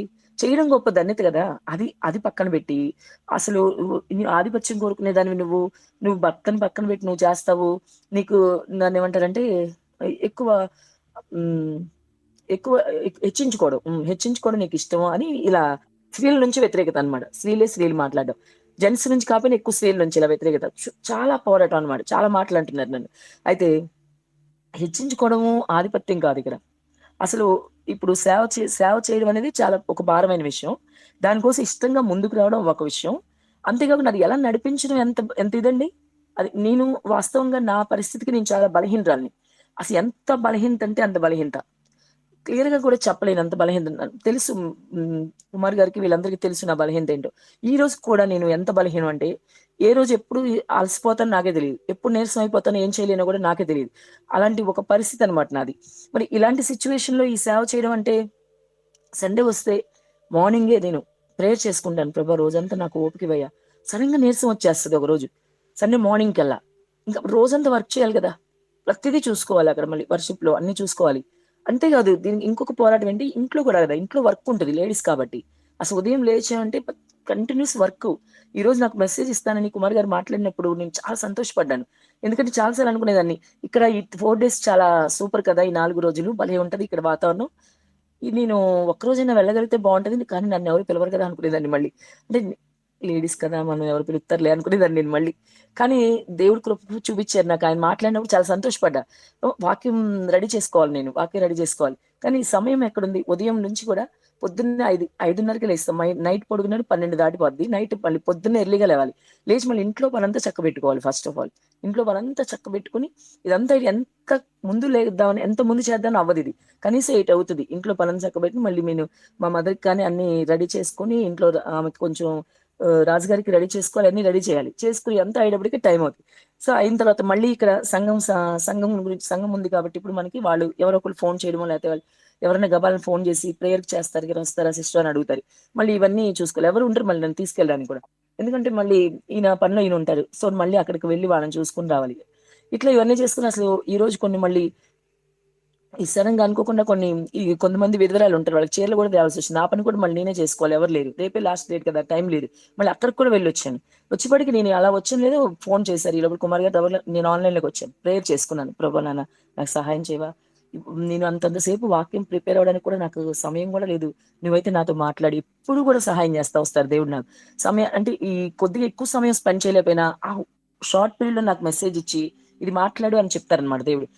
చాలా సంతోషపడతాను నేను. ఇప్పుడు కూడా ఏడ్చుకుని ప్రార్థన చేశాను. ప్రభా నాకు సహాయం చేయవా? ఇదిగో నేను ఆన్‌లైన్‌లో ఉన్నాను. బిడ్డలేమో ఆరాధన చేస్తున్నారు. నాకు వాక్యం ఇస్తావా? ఇస్తే గనక నేను వెంటనే నా నోటికి బోరుగా బోరుగా ఉండయ్యా నువ్వు మాట్లాడు ప్రభా. నేను మాట్లాడుకున్నప్పుడు దేవుడు ఈ మాట చూపించి నాకు తిమోతి పత్రిక 4 అధ్యాయం 7 వచనం. మంచి పోరాటం పోరాడినన్నప్పుడు ఇంకా అంతే. ఈ పోరాటం అనేది నా లైఫ్ కూడా పోరాటమే. మంచిగా అంటే దానికి తగ్గట్టుగా అన్నమాట వాక్యం ఇచ్చారు దేవుడు. దాన్ని అప్పటికప్పుడే అన్నమాట నేను ఈ ఆరాధన చేస్తానని రాసుకున్నాను అంతా గూడా. రాసుకొని ఇలా మనకి ఎక్కడెక్కడి నుంచి నా లైఫ్‌లో పోరాటం వచ్చింది. మొదటగా నేను సొసైటీ నుంచి పోరాటం ఎదుర్కొన్నాను. సంఘం నుంచి. అలాగే తర్వాత ఈ స్నేహితుల నుండి ఫ్రెండ్స్ ఉంటారు కదా! వాళ్ళు కూడా చాలా మంది దూరమైపోయారు. అలాగే తర్వాత బంధువుల నుండి. బంధువులంటే ఇంక చెప్పక్కర్లేదు వాళ్ళు. వెరైటీగా చూడడం, గుసగుసలాడుకోవడం ఇవన్నీ చాలా జరిగినియి. అలాగే నా సొంత ఫ్యామిలీ మెంబర్స్ నుంచి కూడా పోరాటం ఎదుర్కొన్నాను. అలాగే మనం వర్క్ చేసే దగ్గర కొలీగ్స్ నుంచి గాని, ఆ తర్వాత ఇప్పుడు సంఘం నుంచి ఉంటది. సంఘం నుంచి కూడా అంటే విశ్వాసిగా ఉన్నప్పుడు సేవకులతో పోరాటం ఉంది. అలాగే ఇప్పుడు కాపరిగా దేవుడిచ్చారు. కాపరిగా మారాక కూడా విశ్వాసులతో పోరాటం ఉంటది. మరి రకరకాల మంది కదా! రకరకాల గొర్రెలుంటాయి గదా! కాపరి అన్నిటిని జాగ్రత్తగా డీల్ చేయాలి. నేను అందులో చాలా కేర్ తీసుకుంటాను ఈట్లి మీద ఎక్కువనమాట. ఎందుకంటే అది ఎలాగంటే ఒక్క గొర్రె మిస్ అయినా ఫీల్ అవుతాను బాగా. ఎందుకంటే ఈ ప్రయాస తెలుసు కదా! ఆ గొర్రెని తీసుకురావడానికి ఆ ప్రయాస అంతా గుర్తొస్తది నాకు. కాబట్టి చాలా జాగ్రత్తగా వాళ్ళు ఎన్నో మాటలు అంటున్నా సరే చాలా ఓర్పుగా ఉండి వాళ్ళని డీల్ చేస్తూ వాళ్ళు అడిగిన సమాధానం చెప్తూ ప్రేయర్ చేయమన్నప్పుడు వెంటనే ఫోన్‌లో ప్రేయర్ చేయడం గాని, నైట్ కూడా చేస్తా ఉంటారు చాలా మంది. ఫోన్ చేస్తారు ప్రేయర్ చేయండి ఒంట్లో బాలేదని. చాలా ఓర్పుగా నేను అప్పుడు కూడా ఫోన్ పక్కనే పెట్టుకొని అవైలబుల్‌గా ఉండి ఎందుకంటే ఇది ప్రసవ వేదన అంటాడు గదా! ప్రసవ వేదన అనేది తెలుసు. ఎందుకంటే వాళ్ళు మళ్ళీ దూరం అవ్వకూడదు దేవుడికి. ఇలాగా కష్టపడి చేసాం మనం వెళ్లి అని చెప్పి చాలా జాగ్రత్తగా డీల్ చేయడం. సో, ఈ ప్రాసెస్‌లో గూడా ఒక పోరాటం ఉంటది. విశ్వాసుల నుంచి రకరకాల మాటలంటారు. ఈ క్రిస్మస్ పెట్టలేదని ఆరాధన కొన్ని మంది మాటలు ఎదుర్కొన్నా నేను మళ్ళీ ఇలాగే సేమ్ అన్నమాట. చాలా మళ్ళీ ఇది ఒక పోరాటం. క్రిస్మస్ వచ్చిందని నాకు భయం. ఇదొక పోరాటం ఎదుర్కోవాలి. అది వాళ్ళకి అర్థం కాదు. మనం చెప్పింది అంత ఆత్మీయ లోతులుండవు. మళ్ళీ పెట్టలేదని ఒక మాట మాట్లాడతారు మనల్ని. తప్పు పడతారనమాట. సో, ఎవరు తప్పు పట్టినా మనం మన దేవుడికి వ్యతిరేకంగా అయితే నేనెప్పుడు వెళ్ళను. మాట పడడానికి ఇష్టమే గానీ, దేవుడికి వ్యతిరేకంగా అయితే సమస్యే లేదు. చేసే పనే లేదు. కాబట్టి ఇలాంటి ఒక లైఫ్ అన్నమాట నాది. పోరాటంతో కూడిన ఒక జీవితం. కానీ ప్రభువైతే నాకు సహాయం జేస్తున్నారు ఎప్పటికప్పుడు. అలాగే ఇప్పుడు గూడా ఈ ఇప్పుడు ప్రెజెంట్ సిట్యుయేషన్‌లో గూడా మనకేంటంటే ఇగ లేడీస్ కాబట్టి కొంత వ్యతిరేకత. ఈవిడ చెప్తే వినేదేంటిలే అని చులకననమాట కొద్దిగా. అలాంటి పరిస్థితులున్నాయి. కానీ ఏదేమైనా నేనైతే ఈ పోరాటంలో ఉన్నాను. నాకైతే దేవుడు ప్రతిసారి సహాయం జేస్తున్నారు. ప్రభు సహాయం లేనిదే మనం ఏం చేయలేం గదా! కేవలం ఆయన సహాయంతో నేను ముందుకెళ్తున్నాననమాట. మరి దేవుడు ఎంతగానో నాకు సహాయం జేస్తున్నారు.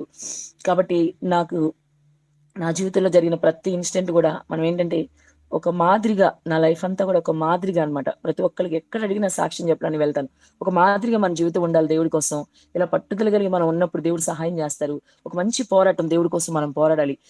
నా ఆశ కూడా అదే అన్నమాట. ఇంకా నేనున్నంత వరకు నా ఆరోగ్య పరిస్థితి బట్టి ఎన్నాళ్ళుంటే అన్నాళ్ళు. కానీ దేవుడి కోసం అయితే మాత్రం కష్టపడాలి. అయితే నాకు ఈ ఉపవాస ప్రార్థనలో మరి రూతు సిస్టర్ వచ్చారు మన దగ్గరికి సాక్ష్యం చెప్పడానికి.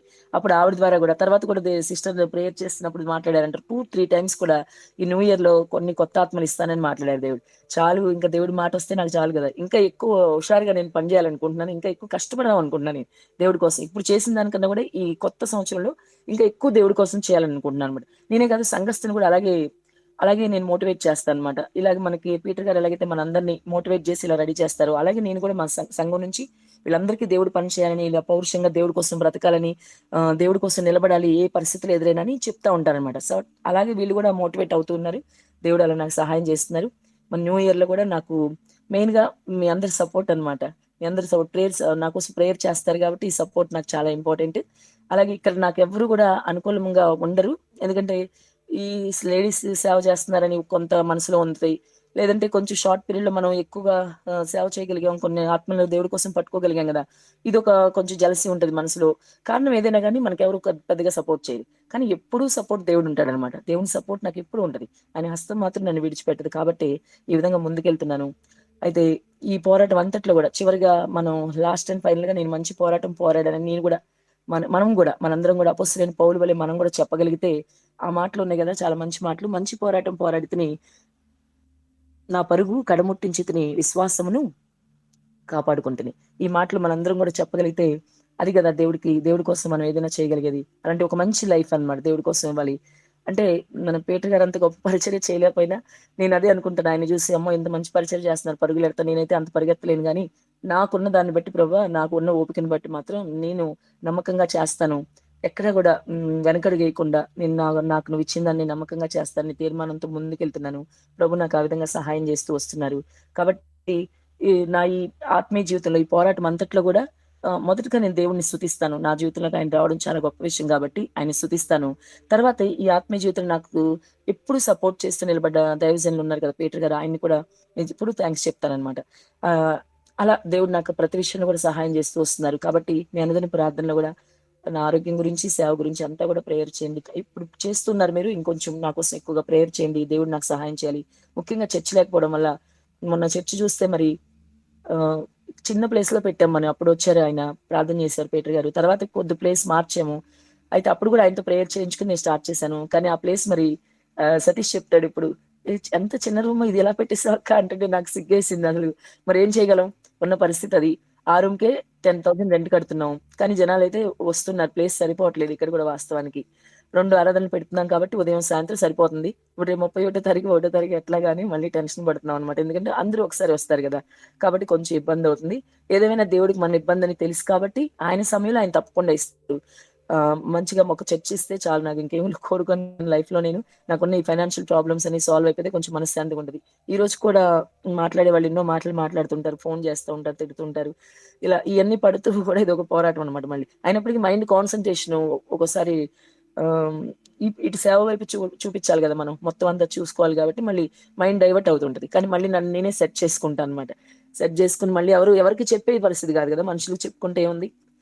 చులకన జేస్తారు మనల్ని. కాబట్టి మళ్ళీ నన్ను నేనే సెట్ చేసుకుంటూ అంటే ఇక ఇదివరకులాగా పీటర్ గారికి ఫోన్ చేసే పరిస్థితి లేదు కాబట్టి ఆయన చాలా బిజీ కాబట్టి ఆయన దగ్గర నుంచి ఓదార్పని కాదు కానీ దేవుడి దగ్గర నుంచి ఇంకా నేను ప్రేయర్ చేసుకుని నన్ను నేనే సెట్ చేసుకుంటూ మళ్ళీ సేవ వైపుకి వెళ్ళిపోతాను అనమాట.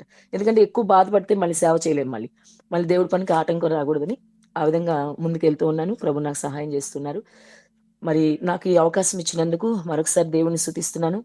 ఇలా మీ అందరి మధ్యలో ఈ విధంగా మాట్లాడడానికి నాకు అవకాశం ఇచ్చిన కుమార్ గారికి కూడా మరొకసారి నేను థ్యాంక్స్ చెప్తున్నాను. ప్రభు మరి ఈ మాటలన్నీ కూడా మన హృదయంలో ఫలింపించును గాక. ఆమేన్.